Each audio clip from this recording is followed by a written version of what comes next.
Você lavou as mãos? Com sabão? Você secou? Quê? Só tem legumes aqui dentro. Quem fez esse pedido saudável? Fui eu. Ninguém tá querendo tocar no assunto? Qual? O elefante na sala. Que elefante? O emprego novo da mamãe. É hora de corrigir os erros do passado. Me ajudem a trazer os super-heróis de volta. Precisamos que vocês dividam as suas perspectivas com o mundo. E a Mulher Elástica é a melhor opção. Melhor que eu? Esse emprego da mamãe é demais! Tchau, amor. Eu cuido das crianças, tranquilo. Da Disney e Pixar. Não, é assim que eles querem que faça. Eles querem desse jeito aqui. Desse jeito eu não sei. Quem inventou de mudar? Matemática! então tá, pai. Matemática! Alô? Oi, amor. E as crianças? Tá tranquilo.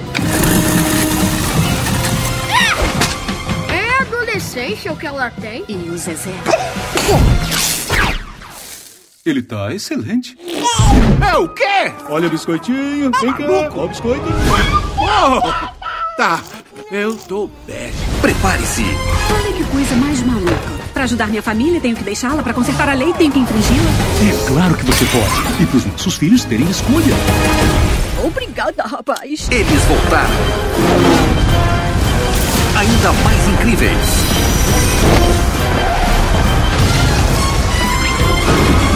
Combustão iminente? O que significa? Significa fogo, Roberto.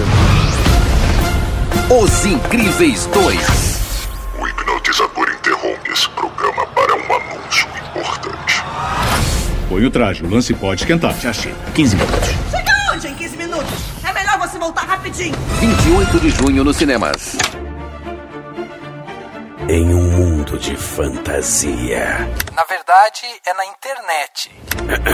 Em que os filmes são analisados. Também tem biografia, entrevista, debate, um monte de coisa, né? Sim, um podcast se destaca. Podcast Cinemação. Só no cinemação.com.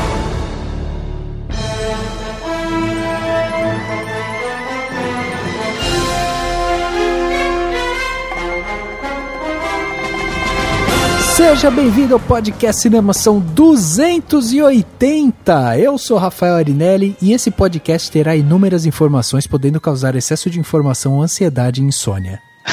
Claro. Eu sou o William Vulto e chupa Marvel, chupa DC. Oh. Eu sou Daniel Cury, como que eu nunca pensei nisso antes? O diretor do filme, ele é um super-herói, ele é o Homem-Pássaro. Nossa senhora! Dan, você já foi melhor, hein? Mas é o Homem-Pássaro, é o Brad Bird. Ele é uma mistura do Homem-Pássaro com o Brad Pitt. É o Brad Bird. Nossa! Eu achei que era uma referência meio obscura, assim. Não matei de primeira, não. Brad Bird. Se fosse só pela sonoridade, você poderia dizer que é um pão-pássaro. Pode ser também. Muito bem, meus amigos, estamos aqui neste podcast de Cinemação 280 para conversar aí sobre um filme, uma animação. Fazia tempo, hein? Fazia tempo que a gente não vinha e não falava sobre animação. E a gente está aqui para voltar ao campo da Pixar, ao campo da Disney, para falar aí sobre a continuação de Os Incríveis. Vamos falar de Os Incríveis 2, esse filme que estreou agora recentemente nos cinemas brasileiros e que está destruindo com as bilheterias. Vamos falar um pouco sobre isso aqui nesse podcast. Então lembre-se que se você não viu o filme, você tem medo de tomar spoilers e tal, corra desse podcast, porque aqui daremos spoiler a rodo. Vamos falar tudo sobre o filme e mais um pouco. Agora, se você já viu ou se você tem curiosidade, né, saber se devo ou não ver esse filme, aqui é o seu lugar. Então veja aí, escute aí. A resposta é sim, né? Exatamente, a resposta é sim. E a gente tem aqui a presença do Vulto, esse cara aqui que ele é uma entidade, não tem um nome, é uma entidade, é um cara que aparece aí de repente, você tá ali gravando podcast e de repente, pum, surge ele e tal. É assim, né, Vulto? É isso aí, meu objetivo é assombrar as pessoas e envergonhar minha família. Ótimos objetivos. Eu sou o William Vulto, eu sou lá do lugarnenhum.net, que é meu blog pessoal lá. E faço podcast também. Na verdade eu tenho ainda, mas ele tá parado, um podcast de divulgação científica chamado Observador Quântico. Nossa, e participo legal, atualmente do Pudimcast, que é um podcast de viagens e explodições de cabeça. Pô, demais, cara. É muito legal a gente sempre trazer aqui gente que tá investindo, né, nessa podosfera aí, que vira e mexe nos alegra com algum programa novo, episódio diferente e tal. Então seja bem-vindo aqui ao Cinemação. A casa é pequenininha e tal, mas é bem arrumadinha, viu? Tá bem arrumada mesmo. Vamos lá, então. Vamos bater então esse papo sobre Os Incríveis 2 logo depois do quadro Repercussão. Confira o que rolou durante a semana. Eu começo. Agora no Repercussão.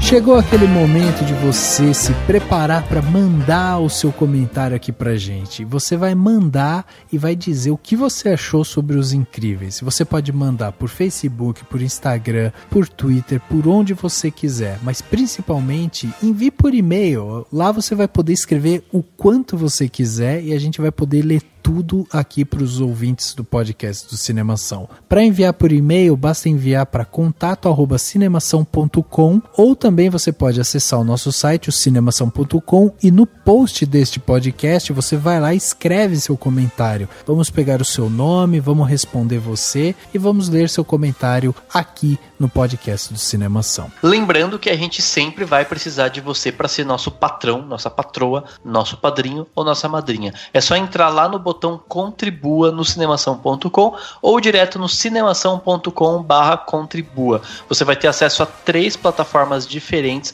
para contribuir mensalmente com o Cinemação, virar nosso patrão, fazer parte do grupo do WhatsApp, se divertir com a galera, receber presentinho no final do ano e ainda fazer com que a gente continue com o nosso projeto e melhore ainda mais a qualidade do podcast, ou de repente, quem sabe, crie mais podcasts, faça vídeos, não sei, tudo depende da sua contribuição. Então entra lá no Contribua e seja um patrão do Cinemação. E agora, esse mês, nós temos aqui um recado da galera que está realizando lá a Pod Pesquisa 2018. Para você que não sabe, a Pod Pesquisa está sendo realizada agora pela ABPod, que é a Associação Brasileira de Podcasts, né? E também pela CBN, a rádio que toca notícias. E aí a galera está realizando essa pesquisa, ela tem um período para acontecer e essa pesquisa é muito importante para você aí que escuta podcast, para você aí que produz podcast, é muito importante que você responda a pesquisa. Porque através dessa pesquisa a gente consegue entender melhor como que funciona o ouvinte de podcast, como funciona também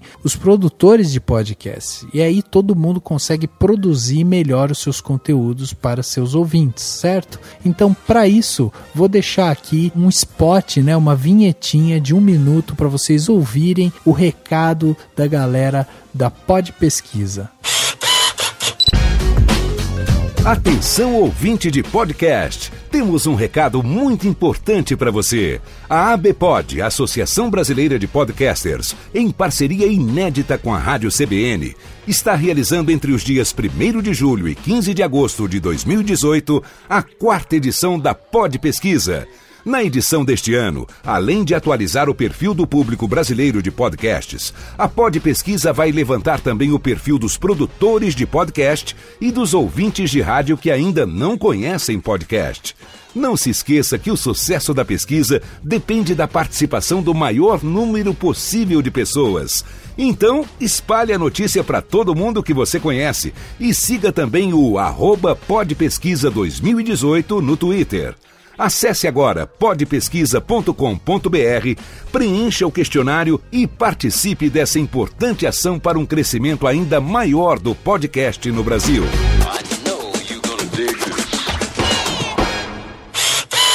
E o episódio de hoje é sobre Os Incríveis 2. E sabe onde que eu assisti Os Incríveis 2 no cinema? Lá no Topazio Cinemas. Fundado em 1962, o grupo Topazio Cinemas atua no mercado de exibição cinematográfica na cidade de Indaiatuba, no interior de São Paulo. Ele tem o cuidado de manter uma programação atual, diversificada e que atenda a todos os públicos. E prioriza a qualidade em atendimento, infraestrutura, produtos e tecnologia para oferecer a cada cliente uma experiência única, satisfatória e mágica. E dessa forma segue sendo referência no setor de exibição em toda a região. Tá no interior de São Paulo, vai para o Topazio Cinema que você vai adorar, e a gente tem muito orgulho de ser parceiro do Topazio Cinemas. Chegando aqui na parte onde as pessoas saíram dos seus armários e deixaram seus comentários pra gente, temos 2 comentários aqui que vieram do nosso último podcast, o podcast de Cinemação 279, quando a gente fez uma biografia sobre o Jim Carrey. E aí o comentário que a gente teve aqui chegou através do Twitter e quem mandou foi a Ana Carla Azevedo, e ela falou o seguinte: curti demais o episódio. Eu achei muito rico, falaram tudo, coisas que eu nem imaginava. Entraram até no mapa astral do cara. Valeu cada minuto. Podemos aprender com o comportamento e mindset do Jim Carrey. Amando os episódios do Cinemação. Olha aí que legal. A Ana Carla escutou o podcast inteiro, teve lá a análise, né, que a Gi fez pra gente do mapa astral, né, do Jim Carrey. E foi muito bacana, cara. É demais a gente se aprofundar realmente nesses atores, porque a gente sempre extrai alguma coisa nova deles. E o legal é que a gente ganha ouvintes novos a partir de participantes, porque ela participou do episódio de viagens e agora tá ouvindo os outros. É super legal isso também. É isso aí. E eu tenho um comentário do Thomas Edson Marques Santos. Ele comentou sobre o episódio do Jim Carrey e ele falou o seguinte: grande cast, tive minha infância nos anos 90 também e fui bastante influenciado pelos personagens mais icônicos dele na época, Ace Ventura e o Máscara. Tinha altos bonequinhos do Máscara e quando mais velho tive o prazer de assistir Brilho Eterno aos 18 anos e não gostei, e rever mais velho ainda aos 27 e adorei. Prova de que as pessoas evoluem com a idade.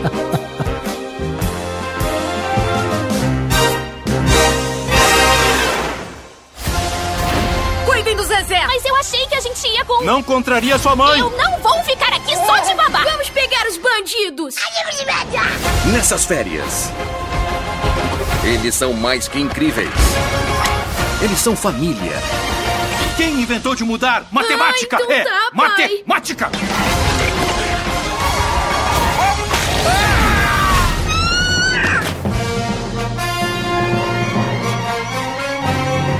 Chegava aos cinemas no dia 28 de junho de 2018 o novo filme aí do Brad Bird, né? Esse cara que já tinha nos dado Ratatouille, Os Incríveis, fez também Missão Impossível, Tomorrowland, O Gigante de Ferro e tal. Um cara cheio de animações aí no seu currículo, um cara que tem os seus pés muito bem fixados na Pixar, e ele chegou aí com a continuação de Os Incríveis com o título Os Incríveis 2, né? Esse filme que chegou agora no final de junho e que teve aí um investimento na casa de 200 milhões de reais. Um filme extremamente caro, mas que já está se pagando. Isso que é o mais impressionante desse filme. Para se ter uma ideia, o primeiro Os Incríveis, que foi lançado aí em 2004, o filme foi feito com 92 milhões de reais. E ele arrecadou no mundo 630 milhões de reais. Ou seja, já criou-se ali uma franquia, o que foi até surpreendente da gente demorar aí 14 anos, né, para ter um filme novo, né, dos Incríveis. O que mostra que o Brad Bird estava certo, né? Ele falava que ele não queria fazer só por dinheiro, que tinha que ser por algo a mais, e Sim. por isso que demorou tanto. Foi meio que dito, tipo, ter um roteiro bom, ter algo afinado, assim, isso é bem legal. E ele tá bombando no Brasil, né? Deu mais de 1,5 milhão de pessoas indo ao cinema só no primeiro fim de semana de estreia, então é muita gente. E eu percebi também na sala, tava lotada. Esse valor que você falou em reais, ele já é convertido? Ou não, é dólares, são dólares. Dolores, né? É isso, Dolores. Doll, né? Dolls. Esse número que o Dani falou aí, né, no cinema brasileiro, é legal a gente falar também em números aí, já em reais, que a animação aqui no Brasil já arrecadou 25 milhões de reais. Então, assim, é o filme que na última semana foi o filme mais lucrativo, passou inclusive Jurassic World, World, que também é um filme altamente lucrativo, né, para os seus estúdios, mas percebe-se aí que um filme, né, de 2004, como foi o filme Os Incríveis e Os Incríveis 2, agora feito em 2018, a gente teve uma evolução, quer dizer, o filme ganhou o dobro de budget para ser realizado e também a parte mais impressionante é que o filme foi lançado agora e ele já bateu ao redor do mundo 650 milhões de dólares, ou seja, o filme em uma semana ele já arrecadou o que o primeiro filme arrecadou na sua vida cinematográfica lá, né, quando ele foi lançado. Ou seja, é um filme altamente lucrativo pro estúdio, não tem jeito. Mas o budget, se você considerar que ele duplicou em 14 anos, se descontar a inflação aí, não é um aumento tão grande, não. É verdade, tem que descontar a inflação, tem razão. Não, mas eu acho que faz sentido também, assim, mesmo que independente de valores, eu acho que o legal não de todos os desenhos, mas de boa parte, principalmente os da Pixar, é que eles vão formando novos públicos, né? Sim. Então, ao longo desse tempo, a criançada de hoje já viu em DVD, já viu na Netflix, enfim, o filme e o pessoal um pouquinho mais velho também viu quando era pequeno, então você vai acumulando, né? Eu acho que tem alguns filmes que ficam meio esquecidos e os desenhos da Pixar têm essa vantagem de ser, e da Disney em geral, né? Eles vão só acumulando público, né? É tipo, sei lá, os clássicos lá da Disney que a gente cresceu vendo. Eles são de, né, sei lá, tem filme de 1950 que a gente viu quando era pequeno, porque tinha, né, o mercado de home video e agora de streaming da Disney é muito forte e ele cresce, né? Ele tende a acumular, né? Sim, é verdade. Ele vai criando uma tradição quase assim, né? Porque também as pessoas que estão crescendo, quer dizer, para pensar aqui na gente, né? Estamos aqui na casa dos seus 30 e tantos anos. O primeiro filme que a gente viu de Os Incríveis, a gente já tinha 20 e tantos anos lá, né? Então, assim, sim, a gente está falando justamente de um filme que ele passa de geração em geração e que essa geração que acompanha também o histórico tipo de animação que a Pixar faz e tal, ela vai fidelizando meio que o público ao ponto de quando sai um filme novo, a gente tá levando nossos sobrinhos, nossos filhos e tal, e passando a palavra adiante, né? Passando exatamente a palavra da Pixar. Passando testemunhas. Você tem um minutinho pra ouvir a palavra da Pixar? Então, meu filho, você vai assistir esse filme aqui. E vai assistir 2 vezes. Muito bem, Dani, diz pra gente então, o filme chega agora, tá aí nos cinemas, né, pra quem quiser ir ver, e é uma animação, então a gente sabe que nós temos lá o Brad Bird como diretor, né, o cabeça por trás ali do filme, da criação da história e tal, mas e quem faz essas vozes, quem está por trás, escreveu o roteiro, e traga-nos essa ficha técnica. Então, o roteiro também é do Brad Bird, né? Ele que demorou esse tempo todo aí, provavelmente, para escrever esse roteiro. A montagem é do Stephen Schaffer, que fez a montagem do O Bom Dinossauro, Carros 2, do Wall-E, aquela equipe toda da Pixar, né? A fotografia é dividida entre o Mahyar Abu Saed, que fez o do Bom Dinossauro, e o Eric Smith, que fez dos curtas, do curta do Piper, né? E do Toy Story Esquecidos pelo Tempo, e eles têm várias outras funções na Pixar, né? Participaram de vários outros filmes. A Pixar tem aquela equipe bem unida, né? Que tá sempre trabalhando em todos os projetos. E tem a trilha sonora do Michael Giacchino, que acho que deve ser a 28ª vez que eu falo o nome do Michael Giacchino nesse podcast, porque todos os filmes o Michael Giacchino faz a trilha sonora. No elenco, a gente tem... Não consegui exatamente os nomes das vozes brasileiras, né? Tem algumas mais famosas, a do Márcio Seixas, né? Que é famoso até negativamente recentemente, mas ele faz, né? A voz do Senhor Incrível, mas as vozes originais, né, são do Craig T. Nelson, da Holly Hunter, da Sarah Vowell, do Bob Odenkirk e do Jonathan Banks, que são lá dos dois, saíram lá do Breaking Bad, né, então estão com personagens aí. O Bob Odenkirk faz lá aquele ricão, né, todo excêntrico. O Jonathan Banks faz lá aquele cara lá do governo que tenta ajudar a família incrível. Tem o Samuel L. Jackson, repetindo também o papel dele do primeiro filme. A Sophia Bush. Tem um papel bem legal da Isabella Rossellini, que é uma baita de uma atriz clássica, né? Que tá também faz com a voz lá daquela embaixadora. E o próprio Brad Bird, que faz a voz da Edna Moda, né? Que é muito legal, assim, pensar que ele que faz a voz dela. E é isso, são os principais nomes, né? E na versão brasileira, a gente tem participações especiais. Tem uma participação... uma do Raul Gil, até faz uma referência, se ele não fizesse, ninguém ia perceber, né? Do banquinho lá, que ele pega seu banquinho, e tem uma participação também, até um pouco mais longa, do Evaristo Costa, né? Como apresentador lá do programa, que também passa um pouco despercebido, eu acho, pra quem não tá atento. Eu não tinha percebido nenhuma das duas, pra falar a verdade. Eu desconfiei que era o Evaristo Costa e só percebi o do Raul Gil porque, só percebi assim, na hora que ele falou, né, o banquinho e tal, eu falei, deve ser o Raul Gil, aí eu saquei. Mas a do Evaristo Costa eu fiquei na dúvida, sabe? Eu falei, nossa, será que é ele? Será que não é? E tal. Mas enfim, pelo menos são participações, não é o Luciano Huck estragando a animação. Eu acho muito palha esse negócio de botar um ator famoso pra fazer a parada assim. Porque, assim, o fato do cara ser famoso, você botar no filme, até que vai. Mas aí você mudar as falas dos personagens pra, sei lá, pra referenciar o cara, massagear o ego do cara. Tem razão, cara. Eu queria saber o que o cara falava no momento lá do banquinho. Qual que era a fala original.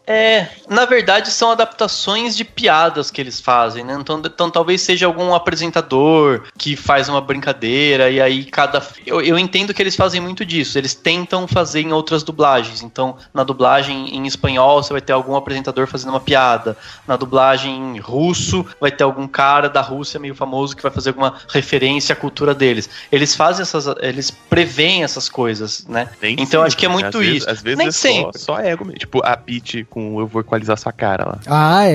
Exatamente. Não, mas eu acredito que a Pixar faça um pouco disso porque ela sabe que vai fazer essas brincadeiras, assim. Então eu acredito que seja uma coisa... A do Evaristo Costa, por exemplo, eu acho que não é nada que... Até porque tá boa até, né? Acho que não é nada que ofenda, né? Assim, do tipo, que atrapalhe. Eles não mudam o texto dele, né? Exatamente, não mudam o texto. Não sei, eu acho que assim... Se for uma coisa pontualzinha lá, uma bobeirinha, eu particularmente não ligo. Eu acho que é um problema quando você tem lá um personagem importante dublado por alguém famoso que não sabe atuar ainda por cima. Daí atrapalha. Eu acho até assim, que tipo, a gente tá falando de um filme da Pixar, sabe? Então, tipo, já é um filme que tem alta captação de público só por ter o seu nome, por ser o segundo filme de uma franquia já super bem sucedida e tal. Então, assim, não precisava ter realmente essas pessoas famosas pra fazer essas vozes, entende? Tipo, não precisa dessa cereja no bolo, porque o bolo já é de cereja, sabe? Tipo, é muita cereja pro bolo só. E aí, o que eu acho? Até tava lembrando, enquanto vocês estavam falando, lembrando do papo que a gente teve justamente com o Mauro Ramos, né? Quando a gente gravou o podcast 98, em que ele fala isso. Ele fala que um dos problemas de você ser dublador e daí vir um filme desse e o estúdio de repente fazer esse requerimento de trazer alguém famoso, é que você tá tirando espaço daquela pessoa que é um dublador profissional, que estuda pra fazer aquilo, que tipo, o seu ganha-pão é só fazer dublagem e tal, tá tirando o espaço dessa pessoa que poderia ter mais horas trabalhadas naquele filme e tal, pra colocar um cara que tipo, não sabe, é só um requinte a mais, entendeu? E que como você falou, é totalmente imperceptível a voz daqueles caras. Não, mas pelo menos, então isso que eu falei, pelo menos foram pontas, né? Pontas. Não é que eles pegaram o Senhor Incrível e colocaram... Que nem uma coisa que se critica muito, apesar da gente ter saudade da pessoa, é o Bussunda quando ele fez o Shrek, né? Que era muito ruim. Era muito ruim. É triste dizer isso, mas ficou bom quando o Bussunda morreu, né? Então, que inclusive... É o Mauro Ramos, né, que faz. É o Mauro Ramos, o Mauro Ramos faz o Shrek depois. Exatamente. Mas enfim, eu acho que assim, é uma bobagem, mas pra mim é um negócio que, tá, ok, sabe? Até porque, como você falou, tipo, eu acho assim, que não precisava, mas, já que colocaram, beleza, porque são papéis até meio que, sabe, muito pontuais, secundários e tal, que não tem tanto problema. O pior seria, tipo, vamos chamar o Luciano Huck pra fazer a voz do Senhor Incrível, sabe? Daí não dá, né? Não, mesmo que fosse um ator, se bem que, não sei, por exemplo, tem o caso lá só pra citar aqui, do A Era do Gelo. Eu acho excelente a Era do Gelo, as dublagens, e são com atores famosos, ou minimamente famosos. Tipo, depois que virou franquia, você aceita e, não sei, sabe, tipo, vai bem e dá liga e todos ficaram bons, então... Depende muito, na verdade, né? O problema é quando é ruim e eles mantêm só porque a pessoa é famosinha e tal. Enfim. É verdade. Bom, esse filme, ele chega aí, né, como uma continuação. Cronologicamente, eu entendo que ele começa quase que, não sei se imediatamente depois do primeiro filme, né, do tempo ali do primeiro filme, mas ele começa muito próximo, né, até porque as crianças ainda estão pequenas e tal. Você tem aquela cena do castor, né, que surge, que você tem no primeiro filme, agora volta e tal. Então, assim, é um filme muito bem encaixado, o primeiro com o segundo, né. Então isso já é bem interessante. Mesmo quem não viu o primeiro consegue assistir esse e se divertir. E a sinopse que a gente tem é basicamente a seguinte: a Helena Pera, que é a Mulher Elástico, né, ela é chamada para voltar a lutar contra o crime, e isso acaba deixando o seu marido, o Roberto, com a incumbência de cuidar das crianças, cuidar da casa, inclusive do Zezé. O Zezé, que é o bebê que começa a demonstrar ali os seus superpoderes, mas de uma forma totalmente sem controle.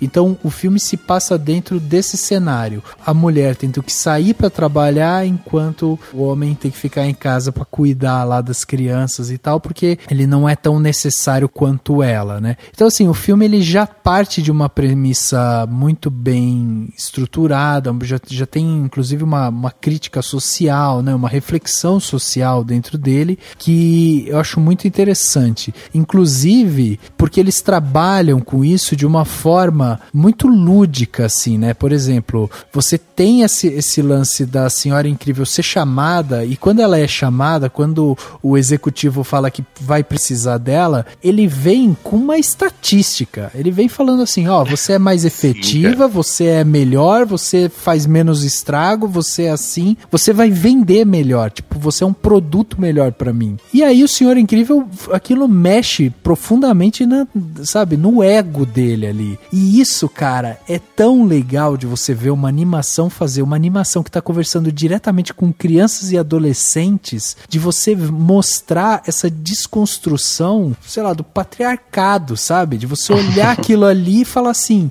não, tá na hora da gente repensar esse modelo, entendeu? Cara, isso é muito bacana mesmo, assim. E não é o cara acha que ela é melhor, né? Ele tem dados ali, né? Se baseia em estatísticas e tal, como você falou. E ele diz na cara dura, assim, ele diz claramente, não, a gente vai usar ela pra começar porque ela é melhor que você. E isso, assim, pro cara, né, é tipo assim, é uma facada no coração, né? Ele fica chateadíssimo, assim. Sim, totalmente. Em sequência disso, ele começa a cuidar da casa e ele vê que cuidar da casa é difícil pra caralho, que é um trabalho, assim, relegado, né, socialmente às mulheres, né? E aí ele vê que ainda assim é complicado pra caramba. Então você tem essa coisa... É quase um discurso feminista, de fato, né? Bem claro 2 vezes, né? Nesse sentido, assim.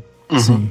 E eu acho legal também que ele é as duas coisas ao mesmo tempo, né? Assim, pensando até num paralelo entre o filme e a sociedade, né? Ele não transfere totalmente protagonismo pra Helena, né? Como quem diz assim, vamos tirar aqui, não é mais o Senhor Incrível, agora é a Senhora Incrível. Não, é tipo assim, o filme é dividido entre os dois, entre as dificuldades dos dois, então tem um pouco do protagonismo dos dois, então é uma mensagem do tipo, né, as mulheres só querem igualdade e não trocar de protagonismo na sociedade como um todo e tal. E eu acho interessante que ao mesmo tempo em que tem a questão de empoderar, né, a mulher, também tem um debate super, que é importante junto com esse, que é o do papel do homem, né, do como fica, por mais que pareça às vezes tipo choraminguinho de, vou colocar que nem as meninas das Matildas falariam, né, macho reclamando e tal, mas é no sentido de você questionar a masculinidade e o lugar da masculinidade e ver como é que você reencaixa com os novos arranjos sociais que a gente tá tendo, né, e que estão transformando o século XXI e tal. Então eu acho muito legal isso, do tipo assim, é mais ou menos isso que o mundo vem dizendo pra nós homens, né, tipo, você não é tão bom quanto as mulheres, ou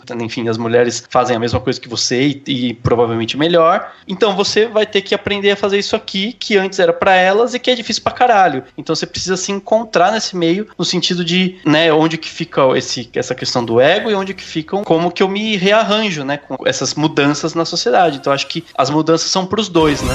I can't steer it or stop it, and the Underminers escape. We'll have to stop it from Bob, the monorail.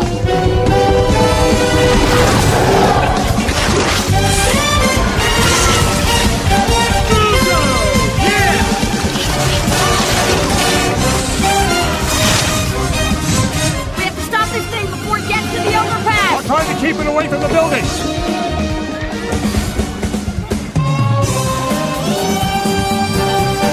O arco dele é bem interessante, né, assim, nesse aspecto. E ele não deixa de ser, ele não passa a ser menos homem por causa disso, qualquer bobagem do tipo, entende?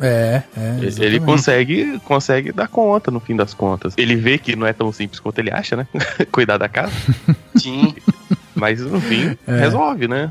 Exato. Querendo ou não, de um jeito ou de outro. Ele vai encontrando o jeito dele. Isso é bem legal mesmo. Aliás, né, Dani, acho que vale aqui a gente fazer um asterisco nesse podcast, porque a gente tentou trazer alguma mulher aqui que tinha visto o filme e tal pra entrar nessa discussão, mas apesar de vários convites enviados, a gente não conseguiu trazer ninguém. Então, sinto muito. Sim. E teve caso também de tipo, não conseguiu ver o filme ainda e tal. Exato. Daí eu falei, não, assim, também é aquela coisa, a gente tenta, a gente faz os esforços, mas acho que também não é nenhum... Não, o fato de não ter não tira o impacto de falar sobre isso e do que o filme traz, que é o mais importante. Né? Exato. E aí, até voltando nisso que vocês estavam falando, eu queria deixar até de uma forma meio didática aqui, né, para os nossos ouvintes e tal, porque a gente escuta, quando você vai, você lê e você vê alguém falando isso, né, na televisão, em podcast e tal, quando as pessoas pegam os movimentos feministas e tal, eles falam muito sobre o patriarcado. O que é o patriarcado? É um sistema social em que os homens adultos mantêm o poder primário e predominam em função da liderança política, de autoridade moral, de privilégio social, de controle das propriedades e tal. Então, assim, tudo isso é voltado para a figura do homem dentro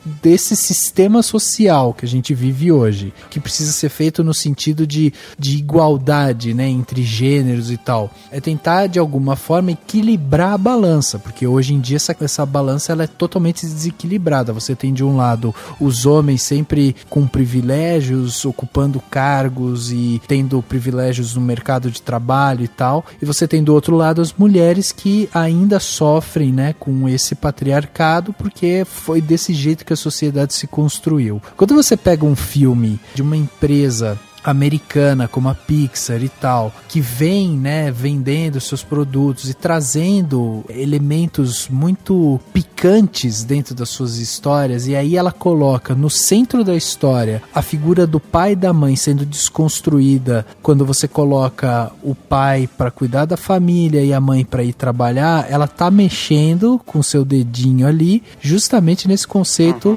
patriarcal, né? E aí você consegue ver justamente que, como o Dani falou aqui, a gente tem, de um lado, a senhora incrível lá, que ela consegue exercer bem a função de maneira muito mais eficiente do que o marido, inclusive estatisticamente, né? É trazido isso lá. E o cara que ele precisa, de alguma forma, desconstruir todo o conceito dele de trabalho para perceber que o trabalho que é feito dentro de casa é tão importante quanto o trabalho que é feito fora de casa. Então é muito interessante da gente ver realmente como, de forma lúdica, a Pixar passa essa mensagem, né? De uma forma muito, muito sutil. Ela passa, porque daí ela traz esse invólucro aí de aventura, de ação e tal. E aí, de repente, quando você vê, você tá, na verdade, assistindo uma grande mensagem social de uma forma sutil, de uma forma irônica até, né? Sim. É interessante citar só que, não que o Brasil seja maravilhoso, mas, enfim, você falou, né, uma empresa como a Pixar e tal. O filme chega, por exemplo, em países como Emirados Árabes, Egito, né, já estreou nesses países todos, né, Kuwait, enfim, alguns países onde essa situação é ainda pior que a do Brasil, por mais que no Brasil não seja tão bacana assim, né, infelizmente. Eu acho que isso que você comentou, esse comentário geral, é interessante que o filme ele consegue ser sutil, mas ele é muito eficiente ao mesmo tempo, né? Então, a mensagem ela é clara, mas ele não é panfletário, assim, sei lá o que. A gente tem que desconstruir isso, não tem uma fala mais direta assim, mas ele consegue ser bem eficiente na mensagem e sem ser talvez panfletário, vai. Agora, vocês não acham assim interessante você ir pra assistir esse filme e aí, antes do filme realmente ir lá, né, colocar o dedo na ferida, falar sobre essa estrutura familiar e tal, tentar desconstruir essa visão que a gente tem, né, de estrutura familiar, do homem trabalha, a mulher fica em casa cuidando dos filhos e tal, você um pouco pouco antes, você tem um curta-metragem que mostra, tipo, uma mãe sofrendo com a ausência do filho e ela justamente vivendo aquela coisa do dia a dia, assim, maternal, né? Não é muito interessante, tipo, essa brincadeira, como ao mesmo tempo que eles trazem, tipo, uma visão, de uma certa forma, até conservadora, porque você tem lá a figura daquela mãe que sabe, que vai sentir falta do filho e tal, que chega ao ponto de ter de engolir a própria criação, né? Pra ver ele ir pro mundo e tal, né? Tem que engolir aquela situação toda e tal. E aí, em seguida, a gente vê um filme em que eles vão cutucar a ferida. Quer dizer, parece que eles querem mostrar os dois lados de uma mesma história, entendeu? Então, nesse aspecto não me incomoda justamente pela diversidade, né? Sim, sim. Então, assim, você tem espaço pra todo mundo, né? Você tem espaço, a gente precisa construir esse espaço pra mulher que quer ir trabalhar, pra esses novos arranjos sociais, mas isso não impede que o arranjo antigo funcione, né? Ninguém quer proibir que a mãe mais emocional seja uma mãe mais emocional, entende? Era uma coisa que eu tava pensando, inclusive, sobre algumas personagens do filme, né? Voltando pros Incríveis, né? Por exemplo, o arco da Violeta é ela com um namoradinho, certo? Então, você pensa, então a menina adolescente, o arco dela com o namoradinho, isso é meio padrão, né? Isso é meio clichê. Porém, novamente, isso não me incomoda tanto, porque ela não é a única personagem feminina do filme. Então você tem a adolescente mais preocupada com o namoradinho, você tem a adolescente mais preocupada com a carreira, no caso da Void, né? De encontrar a ídolo dela. Você tem a mulher adulta bem resolvida, solteira, no caso da Ed na moda. Você tem a mulher adulta mais mãe de família, mas também no trabalho, no caso da mulher elástica. Então você tem... A diversidade faz com que o caso isolado, que seja mais clichê, não seja tão problemático, entende? Deu pra ficar claro, mais ou menos? Sim, sim. Também tem, por exemplo, no caso da menina com o namoradinho, não é o arco principal, assim, né? Ela também faz parte da família, ela também luta, ela também tem as outras coisas. Ela só tem esse paralelo. Então, se fosse só isso, se ela tivesse, sei lá, lutando e pensando no bendito do namoradinho, aí ia ficar estranho, né? Sim. Mas sim. Nesse caso, eu também acho que faz sentido. Só tem uma crítica que eu acho que vale pra essa questão, é que a figura da mulher do gelado, né? Além de repetir a mesma piada do filme anterior, né? De ela só reclamar e tal, ela não aparece. Ela não aparece, não posso ter certeza, mas imagino que até a piada, a forma como é feita a piada, quase que um clichê da mulher negra, né? Aquela coisa grita, da mulher, né? Que da americana, raivosa, né? Aquela que grita, você não vai sair de casa, né, e tal. E eu acho que isso pode ser uma coisa que podiam ter explorado melhor, nem que fosse só pra ela aparecer, né? E a gente poder vê-la e tal, e isso seria um pouco melhor. Ela, enfim, tem uma aparição um pouco... Mas você não acha que isso é muito mais uma referência do que qualquer outra coisa? Tipo, uma referência ao primeiro filme do que qualquer outra coisa? Não sei, eu acho que poderia ser uma referência melhor, entendeu? No sentido de, podia muito bem ser ela falando que ele pode ir, sabe? Por exemplo, você quebra expectativas, você faz uma referência e ao mesmo tempo, enfim, não evita que ela se repita. Então é a mesma piada e ainda reforça uma coisa um pouco complicada, entendeu? De se... E novamente, esse é exatamente o caso contrário do que eu disse antes, né? Por exemplo, você tem várias mulheres, então você tem, por exemplo, um clichê horrível, né? É o clichê da mulher louca. Sim, sim. E aí você tem a vilã. A vilã poderia entrar no clichê da mulher louca. Mas como você tem várias mulheres, esse clichê ele se dilui, certo? No caso dela, ela é a única mulher negra que eu me lembro agora. No caso da mulher do gelado. Sim, sim, Aí, quando você encaixa ela no clichê, ela é o único caso, ela representa meio que toda mulher negra é nesse estilo, entende? Mas que é uma piada recorrente. Aí já vira problemático. Se tivessem várias mulheres negras e uma delas fosse desse tipo, talvez não fosse um problema. Então, aí eu acho que tá o problema. Eu acho que é aí que mora o problema. Porque assim, se você, tipo, referencia, né, o primeiro filme com essa cena como uma homenagem, uma mera lembrança e tal do que foi essa piada e tal, porque é uma cena muito rápida. Ok, beleza, não tem problema eles fazerem isso e tal. Eu acho que o problema se agrava a partir do momento que você não tem uma personagem negra ali no meio. Aí sim se agrava, porque daí você tá falando, bom, se eles tivessem feito essa piada, mas aí você tivesse, por exemplo, aquela menina que abre os portais lá, né, que ela abre um portal de um lado, um portal do outro e tal. A Void. A Void, cara. Que personagem legal. Muito legal. Se ela fosse negra, pô, ótimo, ia estar ótimo. Por que ela não pode ser negra, não é verdade? Então, tipo, assim, eu acho que essa situação ela acaba se agravando por isso, porque você não tem essa diversidade ali. Você pode até dizer, não, mas você tem a diversidade de negros porque você tem o capitão, o frio aí, né, que eu não lembro o nome dele agora. O gelado. O gelado, e você tem aquele outro lá que amassa as coisas e tal, beleza, você tem 2, mas num universo em que a maioria realmente é de brancos e, né... Resta saber se dentro da Pixar existe essa, né, esse tipo de coisa nos filmes geralmente reflete, sabe, assim, a diversidade da própria equipe de produção. Né? Eu acho assim, até que, assim, a Pixar, ela tem se mostrado uma produtora bastante atenta a essas questões, né? Claro. Ela lançou Coco, ela teve outros filmes que ela, né, o próprio caso lá da Dory, né, que tinha um casal homossexual lá e tal, que aparece num frame lá e que daí criou mó confusão e tal. Então, assim, eu acho que a Pixar, ela tem essa atenção pra com isso.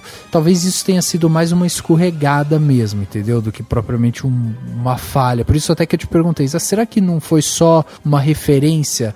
Eu até acho que foi uma referência, mas eu acho uma falha, tipo, não ter um personagem relevante, uma personagem relevante negra no filme, sabe? Sim, eles só não se atentaram a isso, né? Mas também a gente tá... Claro, tem que ser, né? É o nosso papel, ser extremamente crítico, mas justamente são esses pontinhos que a gente reconhece, né? Assim, enfim. Isso não apaga o que tem de bom o filme, é só um ponto que eu acho que é importante pensar nele, né? Também. Considerando que é uma piada repetida, provavelmente passou de preguiça mesmo, né? De preguiça. Exatamente. Tipo assim, não, vamos... Qual piada a gente vai fazer agora? Recicla aquela, tá bom. Nem pensou muito, vai tá com bom. Exatamente. Exatamente. Agora, outra coisa que eu acho que é muito legal da gente observar é a parte técnica, né? Porque, assim, é muito nítido a evolução, né? Da qualidade técnica do 3D. Eu não sei se vocês... a hora que vocês estão sentados lá assistindo, se vocês prestam atenção nisso, mas pra mim é uma coisa tão assim clara, sabe? Tipo, dessa vez o Senhor Incrível, cansado, sabe? A barba por fazer, você vê cada pelinho ali, sabe? Dele, a olheira, você vê a textura da pele que muda. É impressionante a qualidade técnica que esses caras estão chegando. Eu acho sensacional, assim, primeiro que eu tinha acabado de ver rever, né, o Primeiros Incríveis lá na Netflix, que tem, né, que é fácil. É muito louco, você assiste, você até estranha, né, porque ele é uma excelente animação, o filme de 2004, mas claro que, considerando as recentes, você fala, é aquela animação que você vê que tem algumas coisas mais... assim, menos detalhadas e tal, que na época não se tinha tanta tecnologia e tudo mais. Mas é muito louco como que eles conseguem melhorar tecnicamente e aliar isso a questões dramáticas. Sim. Então você vê expressões, você vê ruguinhas, a forma como o Flecha se expressa pra falar alguma coisa. É o ele dedo queimado. Cara de puto pra lavar a mão. Exatamente. É muito sensacional. E é esses detalhes, sabe? Tipo, você vê sombrinha de uma coisa, cabelo ficar mais escuro porque tá molhado. Na hora dele, que o Senhor Incrível aperta o telefone, assim, com raio, você vê que ele tá, sabe, se contorcendo e tal. E são esses detalhes. Eu acho que porque você consegue melhorar, sei lá, muitas produções melhorariam tecnicamente porque a gente tem mais tecnologia, pensariam só em, assim, criar coisas para as pessoas... melhorar a explosão aqui.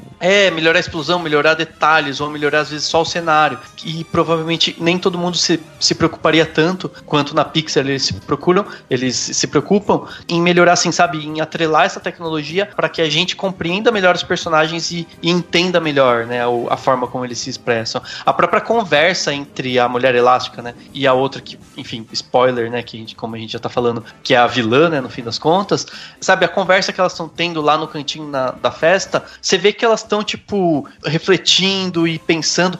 Pra mim aquilo lá não difere muito de um longa live action de drama, sabe, que adultos vão compreender, entendeu? E tem várias cenas desse filme que eu olhava e falava, gente, as crianças, será que elas estão pegando, não pegando no sentido de entender a história, entender a história tudo é simples, mas é de pegar essas nuances, de pegar os diálogos, de sacar a mise-en-scène, sabe? Principalmente das batalhas, das cenas de ação, assim. Eu acho que é um negócio que é nível de adulto, é nível de um filme de ação, de um filme de extremamente adulto, assim. Isso que eu acho legal, porque mostra que eles não estão subestimando, né, o público. Tipo, mesmo que uma animação seja inicialmente ou primordialmente mais preocupada com as crianças, eles não estão subestimando, eles estão falando, não, é uma criança que vai envelhecer e vai voltar a ver esse filme, então é bom que goste desse filme em todas as fases da vida e não só quando ela é criança, né? E tem que agradar o adulto que tá lá indo rever, né, os heróis também. Eu acho que essa questão que você comentou de como eles usam essa qualidade técnica pra passar as emoções é o ponto-chave, né, cara? Tem muita narrativa ali visual só pela cara dos personagens, assim. Isso era, eu acho que impensável um pouco com a tecnologia de 2004, por exemplo. Sim.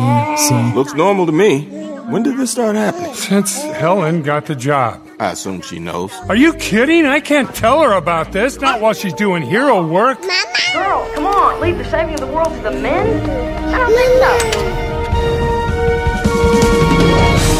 Você tem algumas coisas, tipo, eu percebi assim, a Mulher Elástica, a Helena, ela tem assim umas covinhas, sabe, do lado da boca. E era uma coisa que você não via isso antes. Só que daí, em alguns momentos, ela mostra também um pouco de marca de expressão. Olha que sensacional você olhar uma personagem que Os Incríveis, ele tem um ar muito mais cartunesco do que, por exemplo, o que a gente viu em Coco, né? Coco era um filme que os personagens, eles são um pouco mais reais, apesar de ter lá, né, as caveiras, não sei o que, eu tô falando caveiras dos personagens com lábios. Com lábios, mas eu tô falando mais assim dos personagens humanos, né, que era uma coisa um pouquinho mais real e tal. Aqui você tem uma coisa mais cartunesca no sentido assim, você vê que a Mulher Elástica, ela tem um quadrilzão, você vê, sabe, o jeito do cabelo ali do Senhor Incrível, você vê assim outras coisas, sabe, o próprio nariz, formato de nariz deles, cada um é um diferente do outro e tal, então é uma coisa um pouco mais cartunesca, os formatos não são tão realísticos assim. E aí você pega um personagem desse que é cartunesco e aí você coloca marcas de expressão pra dar uma sensação de que ele é um pouco mais velho, sabe? Então você olha aquilo e fala, cara, que sensacional que é isso, sabe? Você, tipo, sentir a presença desse personagem na sua forma visual, você não precisa que ele seja, como o Dani fala, né, muito verborrágico, mas você começa a ver, você não precisa olhar, porque vamos parar pra pensar no primeiro filme. O primeiro filme, quando eles vão falar das histórias dos heróis, o que aconteceu e tal, tem aquele flashback, né, eles voltam, vão mostrar como era o Senhor Incrível, o que aconteceu. O cara preso na turbina do avião com a capa. Isso, preso na capa, exatamente.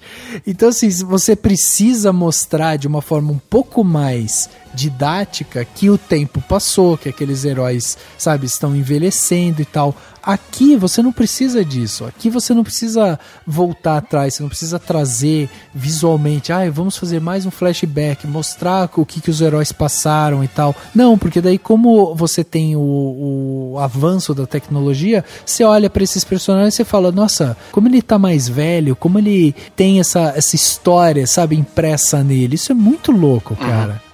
E é legal também a gente pensar no como eles são, alguns deles são inspirados em personalidades reais, né, assim. Eu vi uma leitura, não tinha pensado nisso, mas segundo o Pablo Vilaça, a Void é totalmente a Kristen Stewart. O jeito de morder os lábios, o jeito de, né, a própria, enfim, a forma de agir, foi pensado nela como uma espécie de homenagem a ela. E tem, claro, a Edna, que é uma total homenagem a Edith Head, que foi uma grande figurinista que ganhadora de vários Oscars nos anos 50 e 60, muito tempo atrás. E, tipo, você olha assim, você fala, nossa, realmente é super parecido mesmo. E eu vi um vídeo, ela falava com uma voz mais fininha, tal, um pouco parecido com a da Edna. Então acho que é legal a gente parar pra pensar nisso. E aí, falando da questão dos personagens, acho que é legal também pensar no piti que a Violet dá, né, a Violeta, quando ela percebe que o menino perdeu toda a memória, é muito assim, tipo, é adolescente puro, e você vê, né, aquela coisa do olhar, daquela raiva que a adolescente tem de querer destruir as coisas e não conseguir e tal.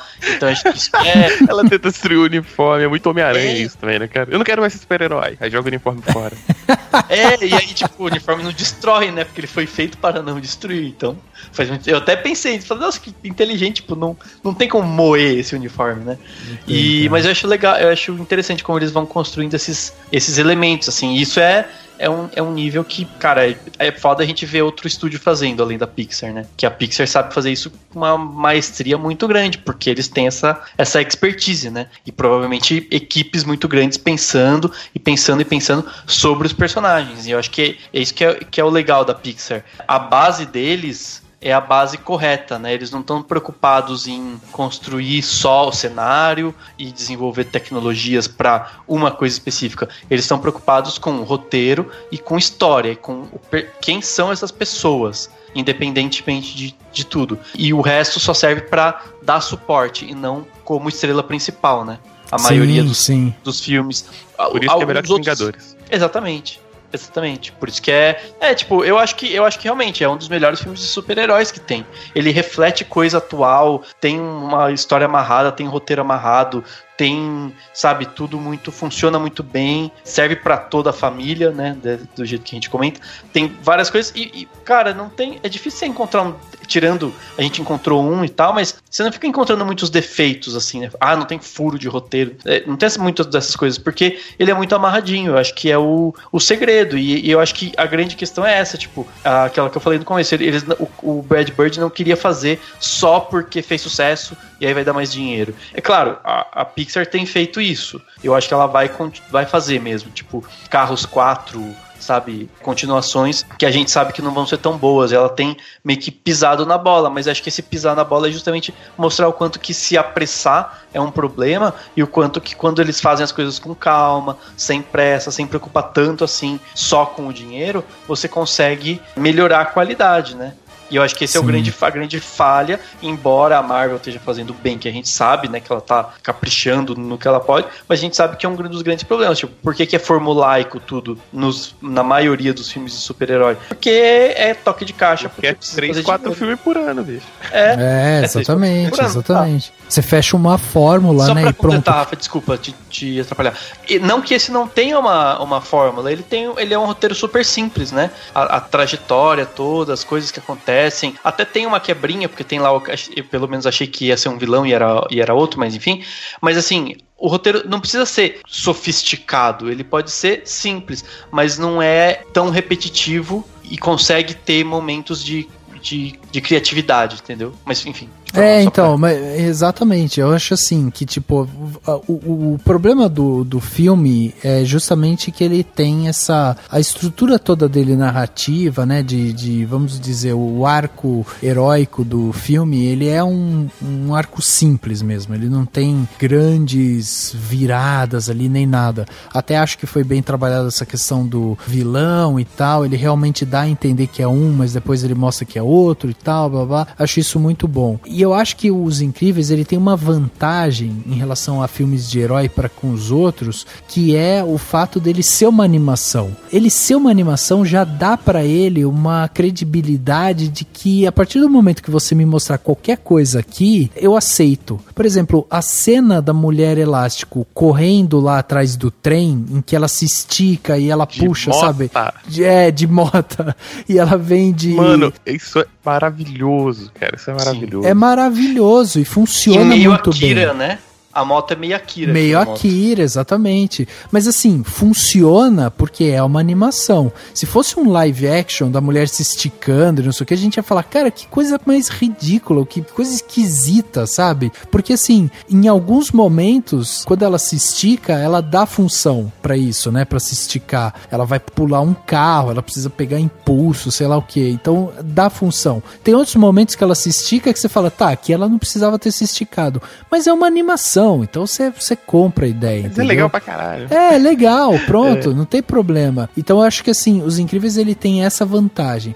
E o outro ponto é o seguinte, eu já indiquei aqui, vou falar um pouco mais sobre ele no meu plano detalhe, mas já vou adiantar que o livro, né, que foi lançado, que se chama Criatividade S.A., que fala desse processo criativo da Pixar, é muito interessante de você ver, porque é uma produtora que se preocupa antes de tudo com tecnologia e história. A Pixar, ela tem na sua essência que, para ela entregar, para ela desenvolver uma tecnologia boa, ela precisa estar, assim, diretamente conectada com uma história muito bem construída. Então, assim, eles têm todo um processo criativo que envolve reuniões semanais com os seus diretores, desenvolvimento de ideias, criação de storyboard. Eles fazem animações mais simples para ir encaixando a história como um todo, sabe? Então, assim, existe toda uma preocupação de, ok, vamos desenvolver a nossa tecnologia, mas a gente precisa ter uma história muito bem construída, porque senão, se simplesmente for bonito, as pessoas vão achar a história boba, e aí a gente perde a credibilidade.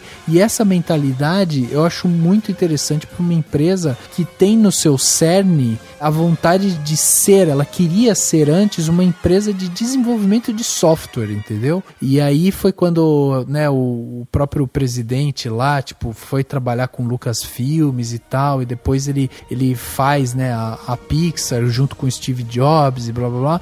E aí a gente tem aqui uma empresa que hoje ela pega muito forte nessa parte do storytelling e ela tá o tempo todo desenvolvendo essa parte tecnológica. Por isso que é tão impressionante você pegar um filme de 2004 e aí pegar sua sequência em 2018 e você vê essa curva, sabe, muito grande de tecnologia. Só que o que é mais impressionante? Que você vê a curva de tecnologia, só que a base de história, ela também evolui. Ela não evolui, talvez, com a força da parte de tecnologia, porque se você pegar os primeiros Incríveis, ele tem uma história muito bem fechada também. Ah, não, também a parte de história já estava muito bem resolvida. Muito bem resolvida, né? Exatamente. Aí pra melhorar começa a vir uma curva mais baixa aí. Exato. Eu acho que já era muito bom lá atrás, né? Exato, por isso que eu acho que a curva de história, ela não é tão forte assim, tipo, ela não chega tão forte, tipo, nossa, que mudança, como eles mudaram o jeito que eles falam sobre filme, que eles escrevem seus roteiros. Aí você tem uma evolução, mas ela é menos íngreme, vamos dizer assim. Agora, a questão tecnológica, você vê, é nítido. Você olha ali e você fala, caraca, os caras conseguiram dar mais um passo, agora você tem mais uma textura, agora você tem mais um detalhe desse personagem. Isso é sensacional. Uma coisa que você comentou que eu queria comentar também é um dos grandes pontos altos desse filme é como os personagens usam bem os poderes, né, cara? Sim. E aí o fator animação dá uma fluidez que os filmes live action dificilmente vão ter, que é dos caras pirarem loucamente, assim. Cara, como a Mulher Elástica tá foda nesse filme, assim. Ela faz de tudo, bicho. Ela voa, ela se joga, ela para um trem. Exato, exatamente. E aí, quando a moto separa, pensar, não, beleza, o cara comprou a moto lá, deu pra ela, a moto corre, ok. Que uma moto faz, né? Quando a moto se separa e ela consegue usar os poderes com a moto, eu falei, puta merda, esse cara é gênio. Gênio, exatamente. Isso é maravilhoso. E os outros personagens também tem uma coisa que os Incríveis não tem, que os outros filmes, todos os filmes de super-herói tem, que é mob. Sabe aqueles capanga, qualquer coisa, só serve pra apanhar, que geralmente acompanha o vilão? É verdade. Esse filme não tem, e todo mundo consegue mostrar bastante dos poderes sem ter uns bichinhos pra apanhar, pra ficar tomando porrada. Assim. Exatamente. Não, e aí também mora uma coisa incrível, né? Porque assim, você tem de um lado uma família que tem lá seu pai, tem a mãe, tem a filha, tem os dois filhos e tal. Então você tem uma família, entre aspas, tradicional, né? Americana, de brancos e tal, blá, blá. Então você tem essa coisa super quadradinha desse lado. O que você usa pra colocar como vilão dessa família? Aí você pega o outro lado, que é um casal de irmãos que o pai morreu, a mãe morreu, e aí eles são super ricos e que, sabe, tem um problema lá de identidade, e eles querem seguir com aquela ideologia e tralá. Então assim, você pega dois modelos familiares distintos e coloca os dois pra se confrontar, entendeu? E aí você vai falar, tá, beleza, eu entendi agora essa questão de quem é o vilão. Mas você entende também a motivação desse vilão. Faz sentido a menina lá pensar as coisas que ela pensou, que a culpa dos pais terem morrido foi dos heróis. Porque o pai acreditava nos heróis e na hora que o pai precisou, os heróis não deram conta. Exatamente. Uhum.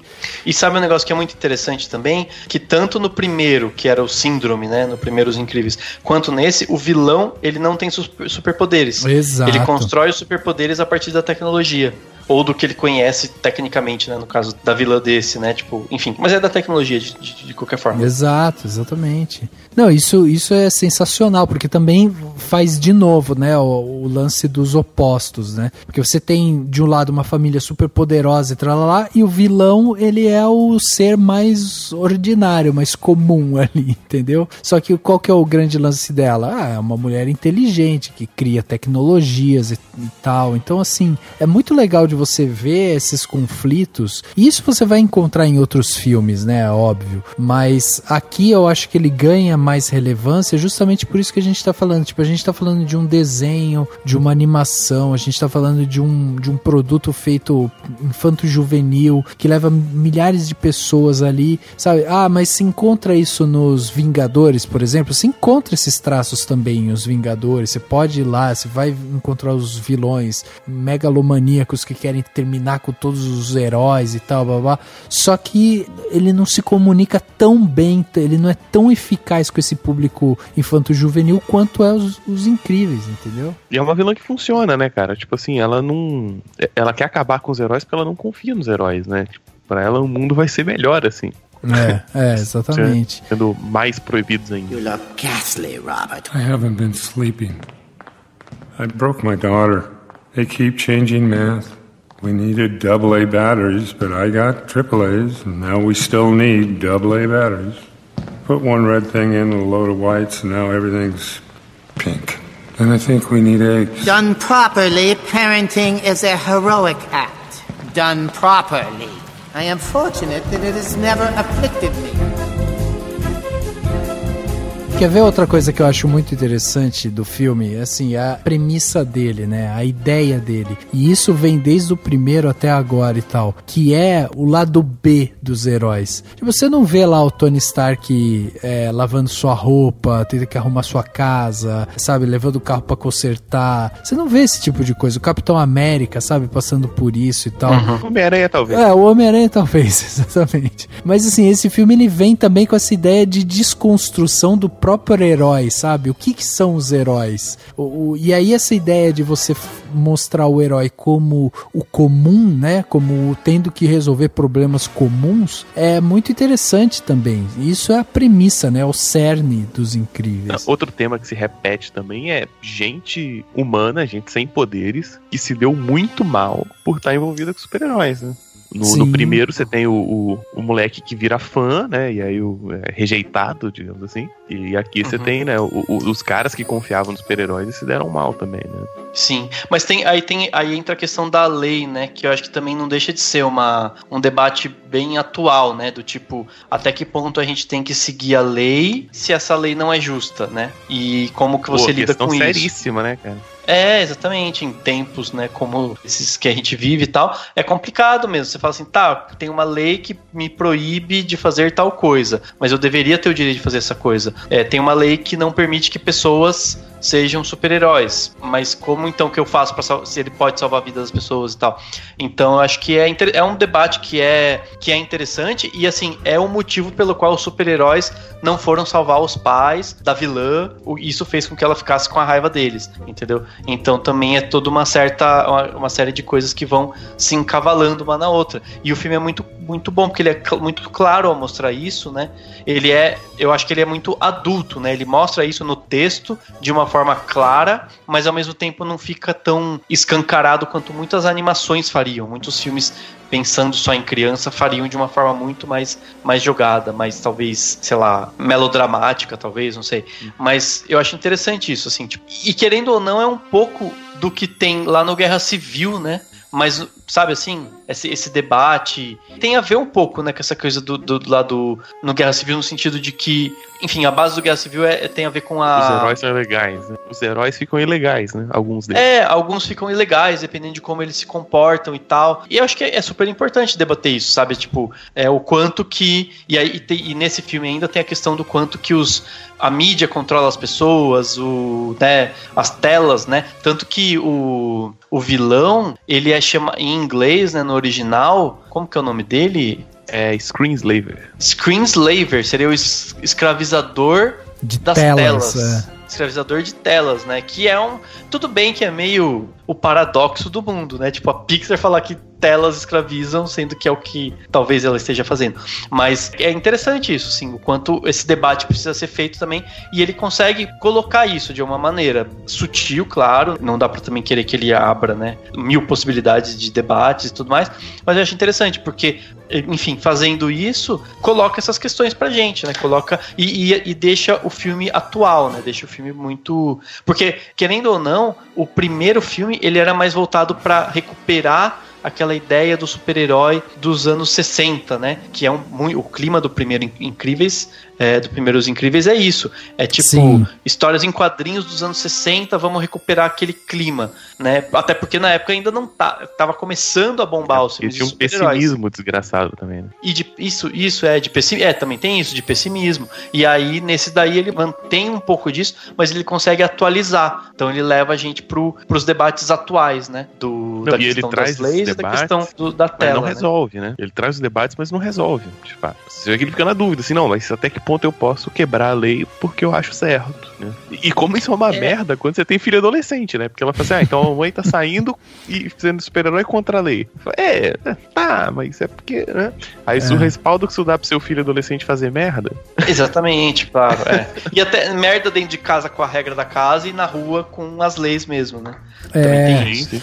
Mas esse é o paradoxo do herói, né? Porque o herói, ele tem isso, ele tem o lado raso dele ali, onde ele precisa proteger a sociedade contra possíveis ameaças. O que são essas ameaças? Tudo aquilo que vai contra essa figura do herói. Então, se você tem desde do assaltante, assassino e tal, até o grande vilão, né? Essas figuras e tal que ameaçam a sociedade, você precisa de um herói para ir ali e combater aquilo ali. Ok, então essa é a base simples da figura do herói e tal. Agora, o grande paradoxo por trás do herói é justamente isso. Para fazer isso, ele tem que ser contra a lei. Exatamente.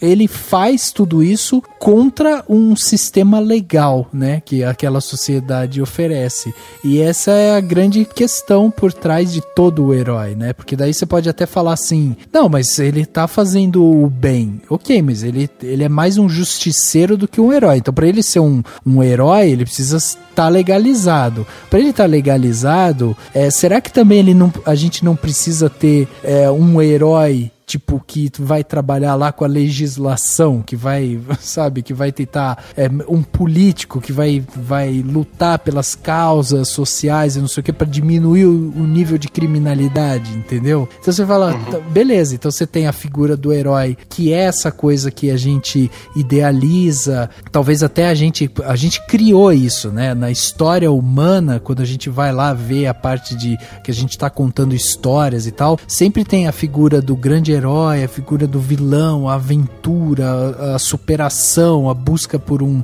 significado de tudo aquilo e tal. Então, assim, é um modelo de história que a gente já conhece, que a gente já entende como que ela funciona. Só que se a gente for olhar nas entranhas dela, você vai ver que em alguns momentos ela realmente não faz sentido. E aí essa frase da Violeta, quando ela pega e fala isso, então a mamãe está, tipo, quebrando a lei pra tentar, sabe, conseguir com que a lei mudar a lei, tipo, não faz sentido, tá ligado?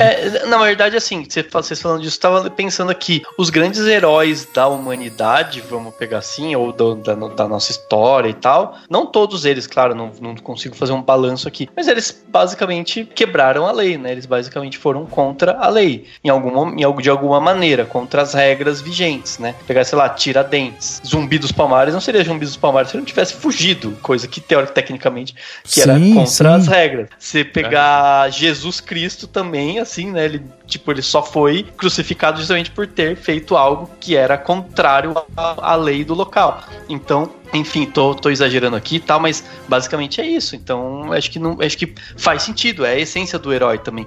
Talvez seja a essência do debate do super-herói, né? Enfim, quanto ele fere ou não as leis e que tem vindo a DC, a Marvel tem feito alguns momentos isso, mas talvez não com tanta clareza ou com tanta minúcia, como eu gosto de falar, que nem a Pixar, né? E eu acho que isso que é bacana que eles estão trazendo. Que assim, você consegue pensar nessa figura do herói quebrando com as regras e tal, pra justamente você expande, né, a discussão. Tipo, se há uma quebra, se há um conflito ali, você tá levando a discussão à sociedade. Ó, isso aqui não funciona, olha como funciona de outro lado. Mas assim, o que eu quero dizer é que a maioria dessas figuras heróicas que a gente vê, tanto em quadrinhos quanto em filmes e tal, é sempre essa figura que ela toma pra si a ação de proteger a sociedade por um julgamento que esse herói acha que é o melhor pra todo mundo. E aí, tipo, você, quando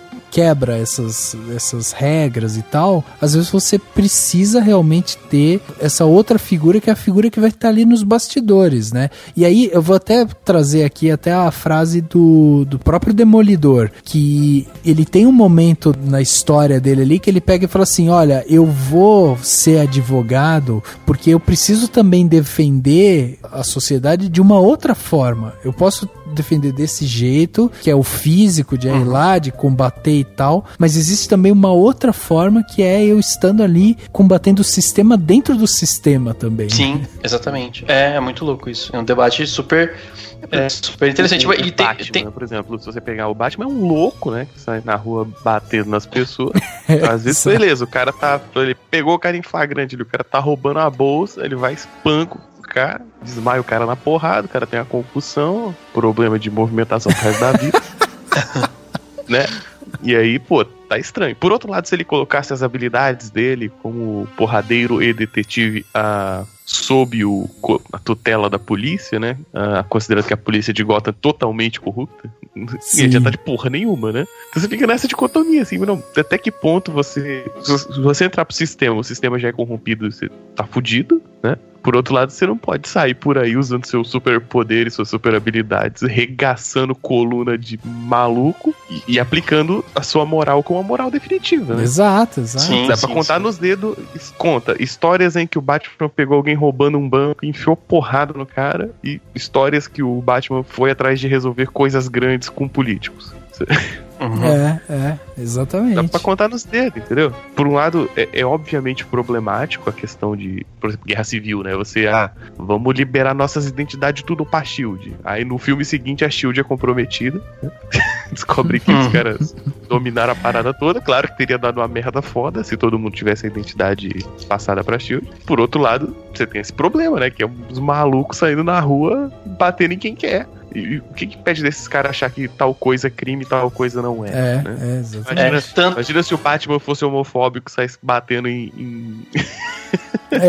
Exatamente. Ou se veja, porque pra ele é errado. Ele vai aplicar a moral dele, quem vai tretar com ele? Vem a polícia, ele bate na polícia também. Exatamente. Sim, esses dilemas, esses debates são pós-Super-Homem, porque a síntese do super-herói, o primeiro de todos praticamente, né, é o Super-Homem, que inicialmente era tipo acima do bem e do mal, porque ele realmente não fazia isso, né? Ele realmente era o que, tipo, mocinho em perigo, oh meu Deus, fui salva pelo Super-Homem. Não, ele não matava ninguém, ele só levava pra polícia, né? A princípio, né? A primeira ideia do Super-Homem era isso. Enfim, é uma coisa que foi sendo em algum momento desconstruída, porque não dá pra todo super-herói ser assim, né? E nem o próprio Super-Homem, que o Super-Homem hoje ele é... Depende também. Se você pegar as primeiras revistas do Super-Homem, tem ele batendo no maluco com um carro.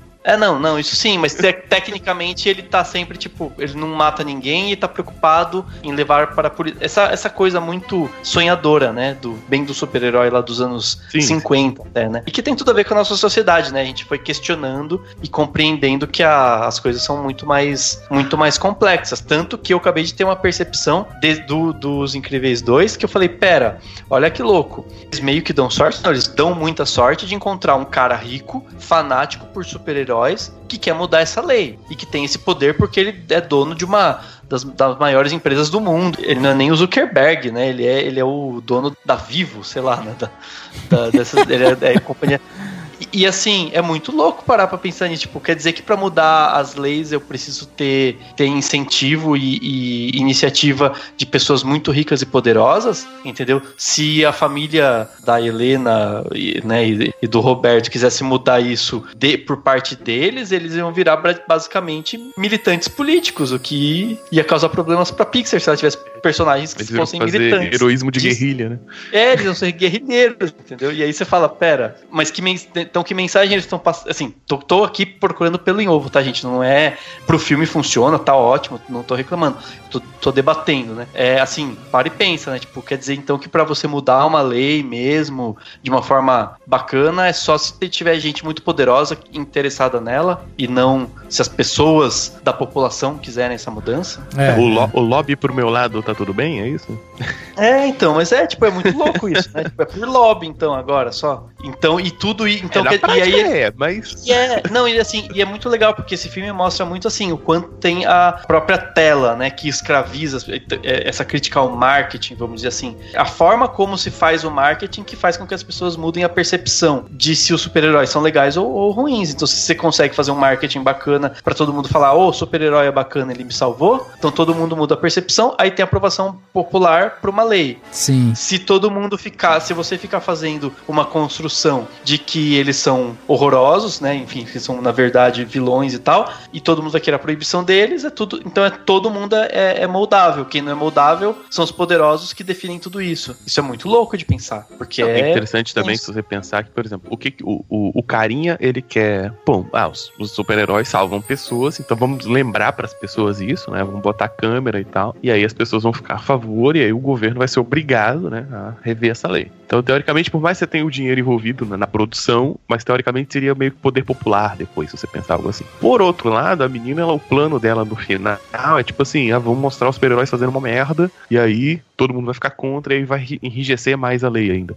Os dois concordam, se você parar pra pensar, que o público é muito manipulável, né? Muito facilmente. Sim, totalmente, que eles precisam, na verdade, de provas pra, assim, comprovar o seu ponto, e aí a massa entendendo aquilo... Massa de manobra, né? Praticamente. A massa de manobra, exatamente. E tem outra, assim, imagino, ou pelo menos na minha cabeça isso funciona, ou se me chamassem pra fazer o roteiro do próximo filme, hipoteticamente falando, o que eu ia pensar? Que até esqueci o nome dele, né, que é o Better Call Saul, né, é o ator que faz o Better Call Saul, esse cara que a gente achava, que eu pelo menos achei que ia se tornar o vilão e não se tornou, ele pode vir a ser um vilão no sentido de que ele só quer explorar, provavelmente o que ele quer é só explorar os super-heróis pra lucrar em cima disso, ter propriedades sobre as marcas deles, etc. Então talvez seja um interesse do Brad Bird de explorar essa área também, né, tipo, o cara vai explorar enfim, ele vai querer discutir isso também, né, assim, o quanto esse cara pode querer explorar a marca dos vilões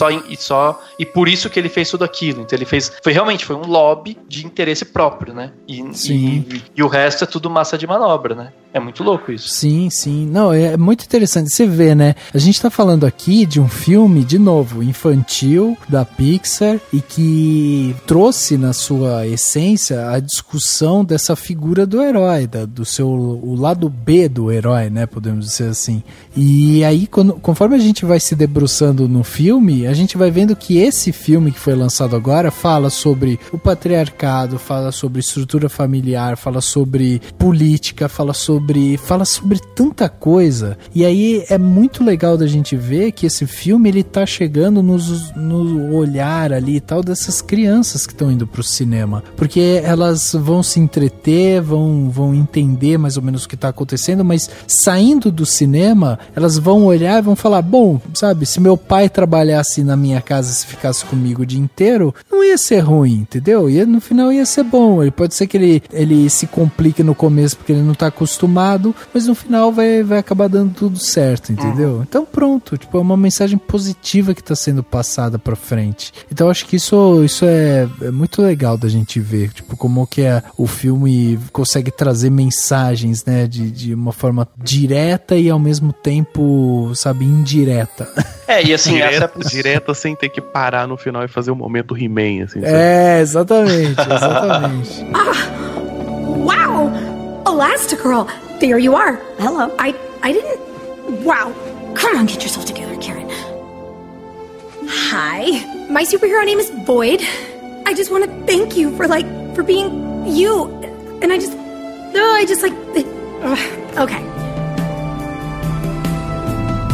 Essa eu acho que é a principal, né? Eu acho que isso que a gente tá falando aqui é muito mais assim, realmente, se debruçar demais e puxar coisa do filme que a gente tá fazendo. Sim, lógico. Mas eu acho que pouca gente deve ter saído, imagino eu, né? Até porque eu não saí do filme pensando em questões de massa de manobra e marketing e tudo mais. Eu tô pensando nisso agora, mas não deixa de ser também. Então, mas é essa satisfação, né, Dan? Porque daí quando você vai assistir o filme, você sente agradável, você fala, pô, foi um ótimo entretenimento e tal, tipo, foi um filme que te divertiu, que você, sabe, gostou de ver, mesmo que seja a parte visual, como a gente falou aqui, a parte de interpretação, as locuções e tal, tudo ali que a gente viu, foi divertido, sabe? E aí você olha aquilo e sai do cinema satisfeito, você fala, ok, esse filme me proporcionou. A mensagem, ela não precisa ser direta, sabe? Ela pode estar intrínseca ali. Se, como eu falei, qualquer pessoa que assistiu o filme, ela tem 1/1000 de momento na sua vida em que ela muda a sua atitude porque aconteceu qualquer coisa ali, sabe, que deu um gatilho nela e ela lembrou disso porque o filme proporcionou, sabe, essa mudança de atitude,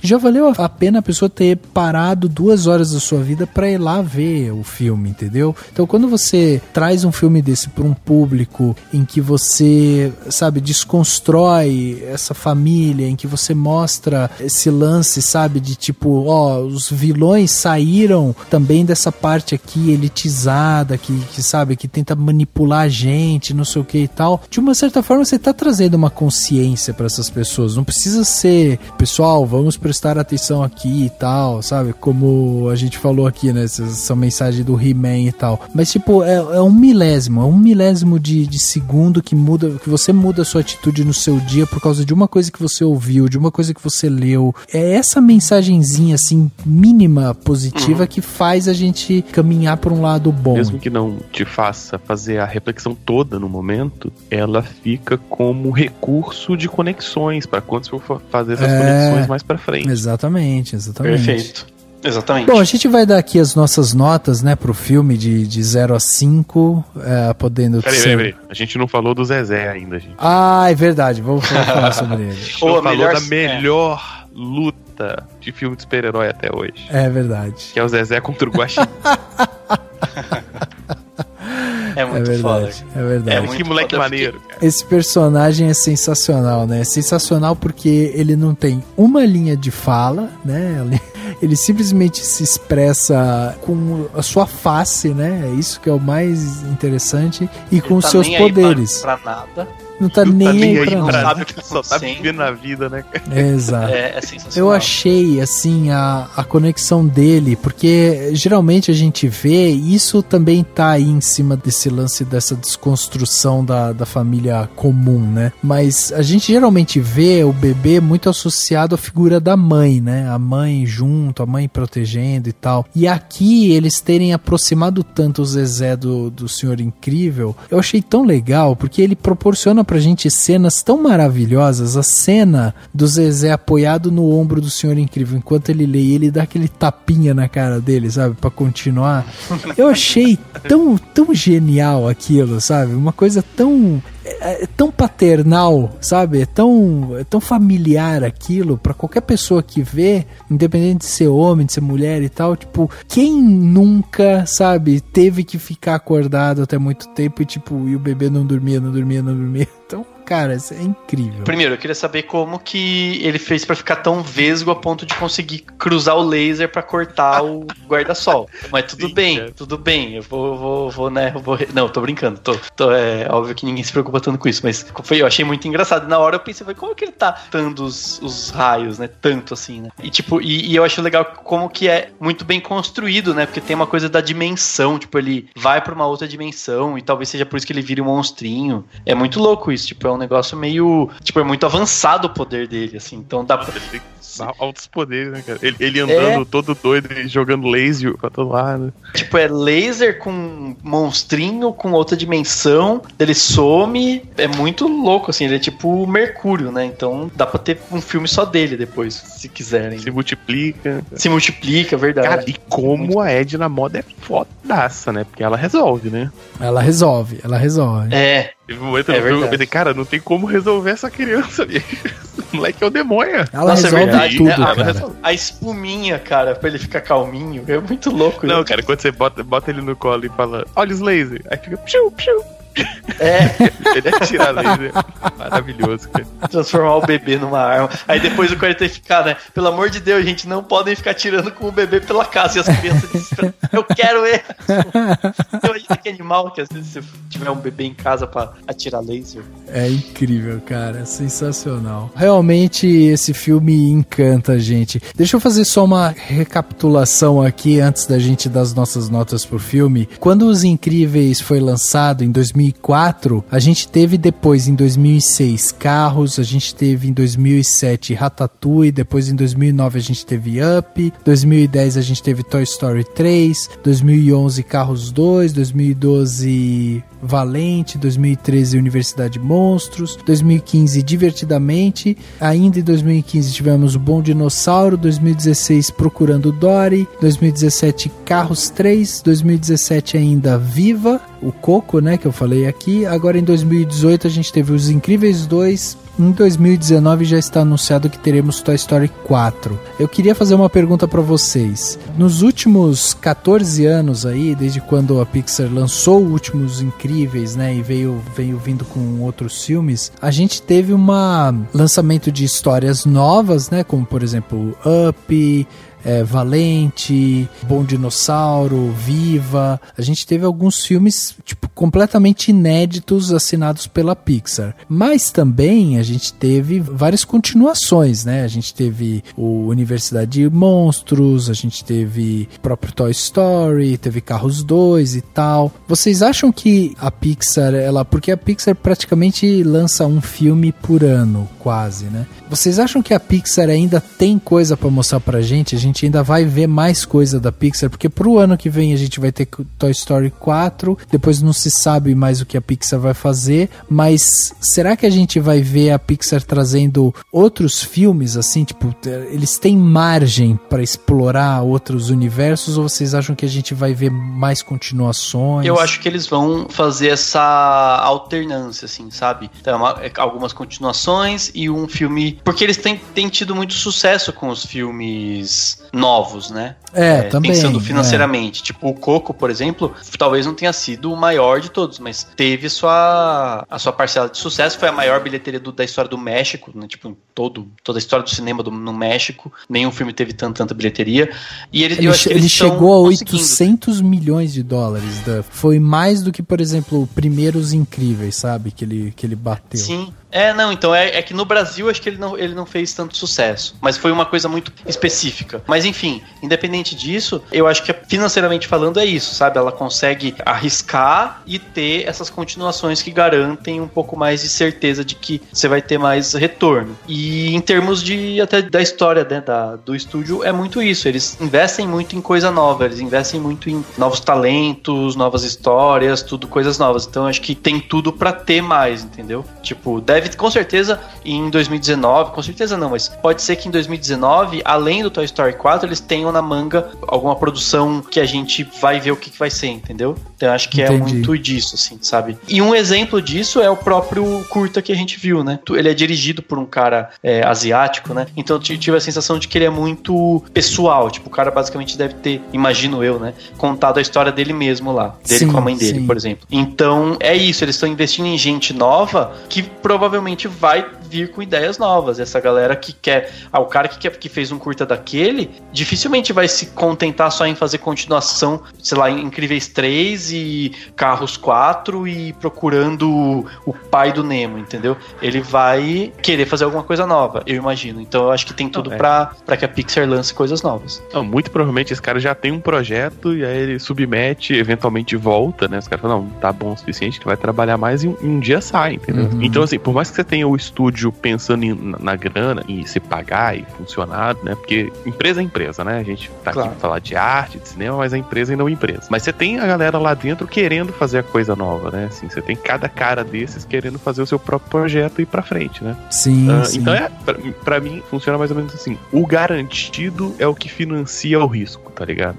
Tem que sair o Toy Story 4 pra Pixar poder lançar o filme arriscadão muito louco que ela quer, entendeu? Sim, e mesmo, então, mas mesmo os arriscadões estão dando grana. Assim, então é tipo, muito bom. Né? Exatamente. Então, e até porque a marca, né? A Pixar já virou uma marca. Sai uma animação, sei lá, não sei, qualquer coisa da Pixar, você fala assim, eu vou ver. Tipo, se é da Pixar, você não vai falar assim, deve ser ruim. Então, não, o Bom Dinossauro foi um caso, ele não teve tanta aceitação e tal, mas ninguém questionou na hora. Fala, não, vamos ver, porque é da Pixar. Agora, assim, a Pixar como empresa, ela tem essa abertura realmente, né, para criação, curtas-metragens e tal, tipo, de novos diretores e tal lá. Mas eles estão realmente passando por algumas mudanças lá, né? Inclusive, no ano passado, o John Lasseter, né, que era uma das cabeças mais criativas ali do estúdio, que foi diretor de criação, que fez vários filmes, trabalhou na Lucasfilmes e tal, era um dos caras realmente grandes, né, da Pixar e tal, acabou deixando o estúdio depois de ser acusado, né, de assédio e tal, ele acabou se afastando, e ele estava inclusive envolvido na produção lá do Toy Story 4 e tal. Então, assim, a Pixar, ela tá passando por algumas mudanças de direção, né, dentro do seu processo criativo, mas assim, existe já uma metodologia de trabalho e isso vai continuar sendo feito, que foi aquilo que eu falei. Não existe filme de animação que saia da Pixar sem estar bem amarrado com um bom storytelling. Enquanto estiver lá as pessoas que estão comandando a empresa e tal, tipo, não tem jeito, é assim que a empresa se mantém, e até por isso que ela continua mantendo o seu nome desvinculado da Disney, né? Ela faz parte da Disney, tá dentro da Disney, mas dentro do contrato deles lá, a Pixar é muito mais inventiva nesse sentido de vamos criar uma história, vamos criar novas tecnologias e tal, do que a parte da Disney Animation Studio lá, que daí é uma coisa um pouco diferente o processo de criação. Então, só para deixar registrado isso, e aí vamos então para dar as nossas notas para esse filme, né? Afinal de contas, precisamos dar aqui aquele carimbo de quanto que o Cinemação dá para esse filme. Então vou começar aí com o Dani que chegou já falando sobre o filme, que adorou o filme, que é o melhor filme de todos e tal. Então, Dani, diz pra gente, de 0 a 5, quanto que você vai dar para Os Incríveis 2? Cara, pra mim ele só tem algumas falhas. Teve aquela que a gente apontou lá da Mulher do Gelado, que acho que é uma coisa pra se pontuar, pra ser crítico mesmo. Tem essas coisas de repetir algumas coisas, de talvez não ser tão inventivo em termos de roteiro quanto foi o primeiro, mas ele melhora em alguns outros aspectos, obviamente os técnicos. Então, pra mim, assim, ele seria um 5 se não fosse essas pequenas falhas, se ele fosse talvez tivesse um pouco mais de ousadia, talvez. Então eu vou botar 4,5. Pra mim é um filme 4,5. Pô, sensacional. 4,5. 4,5. Tá aí, então. Vamos lá, Vulto, e você? O que você vai dar de nota? Pode ser nota quebrada, pode ser nota redonda, como você quiser. 0 a 5, e por que dessa nota? Bom, eu adorei o filme. Eu comentei no review que eu fiz pro site lá que é um dos poucos filmes em muito tempo que eu tenho vontade de rever no cinema, de pagar pra ver de novo, essa merda. Nem Vongadires Guerra Infinita não rolou isso. E assim, cara, eu adorei o filme. Assim, o filme ele é muito fluido, ele é muito dinâmico, né? Então, assim, a gente fez aqui vários comentários sobre críticas sociais fodas e política e questões de gênero e várias paradas. Mas a ação do filme ainda é muito legal, né? Ainda é um baita filme de super-herói, assim, sabe? Sim. Mulher elástica dando porrada em todo mundo. Cara, até o escavador é maneiro. Exato, e não foi pego, hein? O escavador, ele quando ele surge no final do primeiro filme, você, vilãozinho otário aí, só pra dar aquela cena de vamos pra ação, né? E ele é maneiro, assim, ele é difícil, né, de resolver, assim. Então tem cenas de ação muito legais, ele é um filme completo pra mim, assim. Eu acho que teve um pouco questão dessa coisa do personagens negros, uma subrepresentação. O Flash, eu acho que ficou um pouco sem um arco narrativo ali, né, ele ficou meio solto. Mas, assim, no geral, o filme é excelente, cara. Me diverti demais, ri demais. Curti a ação, curti a crítica, curti o humor também. Pra mim é, sei lá, 4.7, vai. 4.7, tá aí, ótima show. Nota. Pô, show de bola. Eu daria um 9,5, né, mas como vocês fazem de 0 a 5, Eu não entendo. Para mim é de 0 a 10. 4.7 é mais ou menos isso. É um 9,5, 9.8, por aí. Isso aí. Muito bem. Bom, eu vou aqui dar minha nota também. Vou dar minha nota 4.5 também. Eu acho que o filme ele tem esse pequeno problema realmente assim de tipo... Eu concordo com isso que o Vulto falou aqui do Flecha ser um personagem um pouco mais solto, né? Acho que ele tem momentos assim que tipo ele se destaca e tal, mas eu acho que de repente a gente vai ver uns Incríveis 3 com um arco um pouco melhor do Flecha, porque ele é bem explorado no primeiro filme, porque afinal de contas a gente tá conhecendo todos os personagens, e agora a gente percebe que a Violeta é muito mais explorada nesse filme do que ele. Então assim, eu acho que o filme ele tem esse pequeno problema de repente dar o peso, né, meio que igual ali pra família, mas eu gosto muito de tudo que a gente já falou aqui, de todos os argumentos que o filme traz, toda a parte lúdica, de toda essa discussão social e tal. Então assim, eu acho que é um filme excelente. Eu sou fã de carteirinha da Pixar e, sabe, pra mim é um filme que saiu o filme da Pixar, eu corro pra ir ver, porque eu gosto da parte de animação, eu gosto da empresa, então eu acho realmente que vale a pena esse filme ser assistido. Então se a gente pegar aqui os 4,5 do Daniel, os 4.7 do Vulto e os meus 4,5, estamos carimbando aqui para Os Incríveis 2 a nota de 4.57, ou seja, um filme excelente, um ótimo filme, você pode ir assistir tranquilamente no cinema, porque no mínimo você vai sair de lá feliz.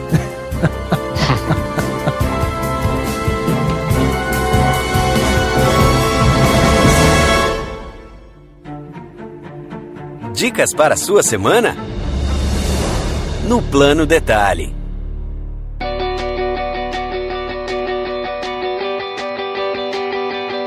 Plano Detalhe da semana, aquele momento para você receber as nossas dicas, né, e aproveitar melhor sua semana, cheio de coisa para fazer. E dessa vez eu vou começar aqui com o Dani. Dani, o que você trouxe pra gente de Plano Detalhe para essa semana? Cara, eu não tenho nada muito assim que eu falei, nossa, fiz isso essa semana e é muito da hora. Então eu vou dar 2 planos detalhes que são justamente indicação mesmo, assim, tipo, vai lá. O primeiro é básico, talvez eu já tenha falado em algum momento, foda-se, eu vou falar de novo. A Bruxa, o filme A Bruxa tá na Netflix, então é um plano de detalhe importante. Se você não viu, veja. Aproveita que tá lá, que tá fácil, né? Pra quem ainda não conseguiu achar de outra maneira o filme. Então vou indicar esse filme, de novo. Tipo, assiste A Bruxa na Netflix. É um terror, um suspense? É terrorzão de dar medo e não de dar susto. São coisas diferentes. Legal. De altíssima qualidade, com referências históricas, referências a muitas coisas muito loucas, relacionadas até aos contos de fadas e tal. Produção do brasileiro, né, do Rodrigo Teixeira, todo em inglês arcaico, sensacional, dá medo. E aí, assim, quem gosta de filme de terror, assista da melhor forma possível, no escurão, né, de noitão. Não fala que dá medo, que os caras vão achar que dá susto e depois vão reclamar e não era o que eu esperava. Não, então, ele não dá susto, ele não é de pular da cadeira. Até porque você mesmo não gosta de filme assim, né, Dan? Eu não gosto mesmo de muito susto, assim. Mas deixa tenso o tempo inteiro. E de altíssima qualidade e tal, e quem não gosta de filme de terror, quem não gosta muito disso, eu sugiro que veja mesmo assim, tenta ver, tipo, sei lá, quando tiver a criançada na sala, a mãe fazendo almoço, aí se assiste, que daí dá pra dar uma distraída. Mas eu acho que vale a pena. Boa. E o outro plano de detalhe é bem simples. A gente tava falando hoje, nesse cast, sobre a questão do homem, né? Tipo, o novo lugar do homem, ou como discutir a masculinidade, etc, etc. E eu acho que vale a pena pra quem gosta disso, quer saber mais, ou pros homens que têm esse interesse em discutir sobre isso, tem um site espetacular que muita gente conhece, mas quem não conhece, que pode entrar para ver esses debates, para ler artigos e ver coisas bacanas, e ainda assim muita coisa do tipo ensaio sensual, feminino, etc, que é o Papo de Homem, é o papodehomem.com.br, é um site espetacular, né? Ele é um site masculino voltado para homens, mas ele fala sobre depressão, ele fala sobre medo, sobre angústias do homem, sobre coisas de questão de saúde, sobre a necessidade de conversar, né, dos homens conversarem conversarem entre si, de serem artigos sobre paternidade, etc, etc. Tem tudo que você imaginar. E é muito, muito bom. Então eu vou indicar pra todo mundo o site papodehomem.com.br. Muito bem, tá aí então. O filme A Bruxa e o site Papo de Homem. Muito bom. Vulto, e você? O que você trouxe pra gente de plano detalhe? Eu sou dos gibi, né? Eu sou dos gibi. O filme é de super-herói, então vamos nessa linha aí, tá? Legal. Primeira coisa, Miss Marvel, Kamala Khan, é uma super-heroína adolescente muçulmana vivendo nos Estados Unidos. Pô, a J. Willow Wilson que tá escrevendo isso é convertida também do Islã e tal, é bem legal. Tudo dela que saiu no Brasil saiu encadernado, não saiu nada em mensal, então você consegue achar legal na Amazon, assim, é muito bom, recomendo bastante. Isso é uma indicação, né, um plano detalhe. O outro é o seguinte: mas não gosto de super-herói, né? Não gosto nada disso aí, acho que gibi é só super-herói. Dá uma olhada na produção brasileira. Tem muita coisa legal saindo. Então minha recomendação é: vai no catarse.me, né? E dá uma olhada na aba de quadrinhos lá. Tem muita coisa independente saindo e a galera precisando de grana pra poder publicar, né? Então dá uma olhada lá, é bem legal ajudar a galera aí a conseguir publicar seu quadrinho e tal. Muita coisa que não é super-herói, tem bastante coisa de super-herói, mas é legal ver a produção nacional aí. Cara, que incrível, sensacional. Qualquer coisa assim que a gente estimule esse mercado criativo, eu acho sempre muito, muito bom da gente divulgar aqui. Ótimas dicas aí. Bom, eu para finalizar vou dar 2 planos detalhe aqui, sim, rápidos, que eu inclusive já falei. Um deles é o nosso podcast 98, onde a gente falou lá sobre profissão dublador, né? A gente trouxe o Mauro Ramos aqui. Para quem não sabe, o Mauro é o cara que fez a voz do Pumba, fez a voz do Shrek e tal. A gente conversou com ele, discutiu com ele, né, a carreira de dublador, e foi um papo sensacional. E já é um podcast relativamente antigo, né? Porque é o 98, a gente tá no 280, então faz quase 200 podcasts atrás. Então você vai ver lá eu e o Dani conversando com o Mauro de uma maneira diferente, né, Dani? A gente não era tão experiente assim e tal, mas mesmo assim o papo foi muito bom, né? Não, foi muito bom, e principalmente por causa do entrevistado, né? Exatamente. Pô, ele deu dicas pra gente, a gente tava começando, né, o lance de podcast e tal. Então, assim, foi sensacional mesmo. E a outra dica também, que eu já falei aqui, fica a minha dica do livro, né, o Criatividade S.A. Todas as vezes que a gente for falar de Pixar, provavelmente eu vou ouvir indicar o Criatividade S.A. Eu trabalho com o mercado criativo, né, sempre trabalhei, sou da área de criação e tal. Então, pra mim foi sempre muito interessante ler o livro, porque ele fala basicamente sobre o processo de criação da empresa Pixar, né, e também ele fala do processo, né, de cada passo que eles dão dentro da Pixar para a criação dos filmes. Então tem um capítulo específico lá falando da importância do Steve Jobs também para a criação da empresa e tal. Cara, é sensacional, ele estimula quem quer entender um pouco mais sobre o mercado criativo, e ele auxilia aqueles que de repente querem criar um processo de criação também nas suas empresas e às vezes não sabem por onde. Então, Criatividade S.A., escrito pelo Ed Catmull, que hoje é presidente da Disney Animation Studio e presidente da Pixar. Então esse cara é o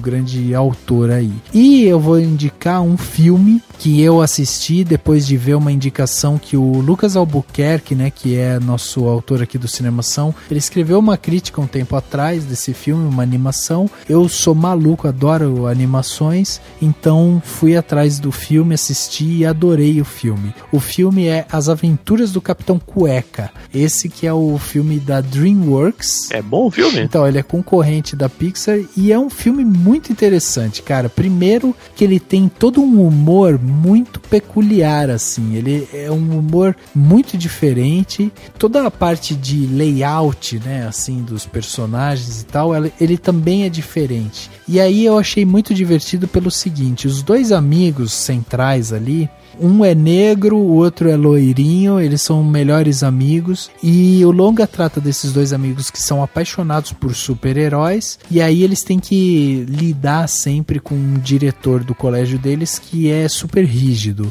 E aí um dia eles descobrem lá um amuleto e tal, que eles falam um negócio e o diretor se transforma em um super-herói. E eles começam a manipular esse diretor e tal, só que daí eles meio que perdem o controle, e o diretor sai sai pela cidade desembestado achando que ele é um super-herói e tal. E aí tem referência a Star Wars, tem referência a Super-Homem, tem referência a musicais da Disney, a Curtindo a Vida Doidado. Eles quebram a quarta parede em vários momentos de forma muito inteligente e ainda tem uma lição de moral ali no meio, sabe? Não trata a criança como idiota, tem várias coisas divertidas ali. Então eu acho que assim, é um filme que vale a pena, é um filme que você senta pra assistir e você se diverte com ele. Ele tem uma pegada muito divertida, as cores vivas assim. Então ele é uma animação na sua essência, sabe? Como animação. Pra quem quiser fugir um pouco dessa parte de Pixar e tal, eu acho que esse filme funciona muito bem pra isso. As Aventuras do Capitão Cueca.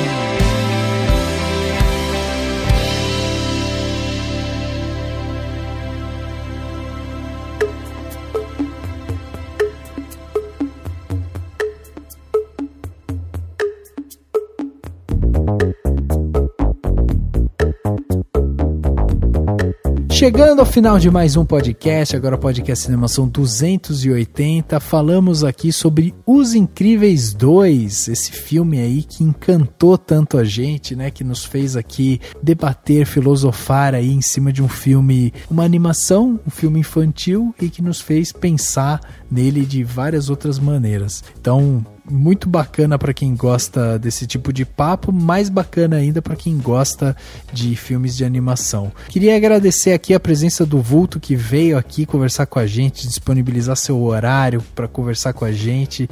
E cara, queria que você deixasse de novo seus contatos, onde que as pessoas te encontram, como que elas fazem para conversar com você, onde que elas te escutam. Deixa sua ficha aí.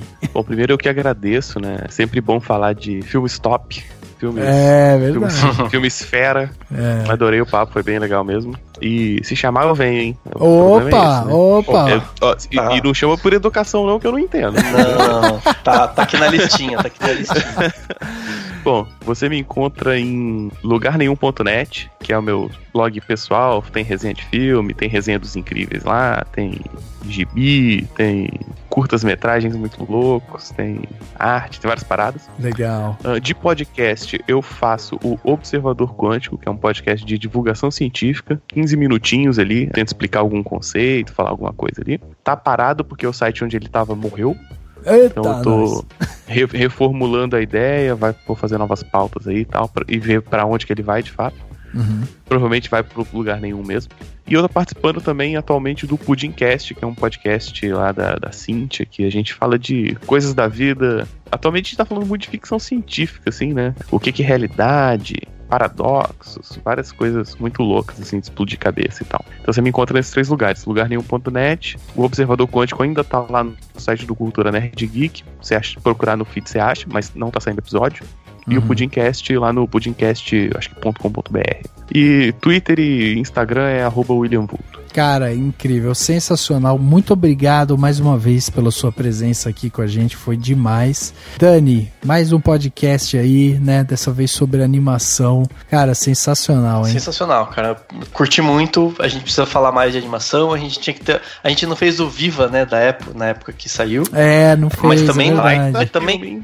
Mas também correria, né? A gente achar o pessoal querendo de Hereditário, não vai. Não sei se vai dar pra falar de Hereditário. Mas enfim. É muita coisa. Cara, eu acho que vou ver amanhã. Vale a pena, vale a pena. Mas enfim, mas é isso, gente. Muito obrigado, valeu, Vulto, brigadão pela participação. Valeu, Rafa. E é isso, pra todo mundo que tá ouvindo. Espero que tenham gostado do podcast e até semana que vem. O podcast Cinemação 280 fica por aqui e a gente se vê no próximo.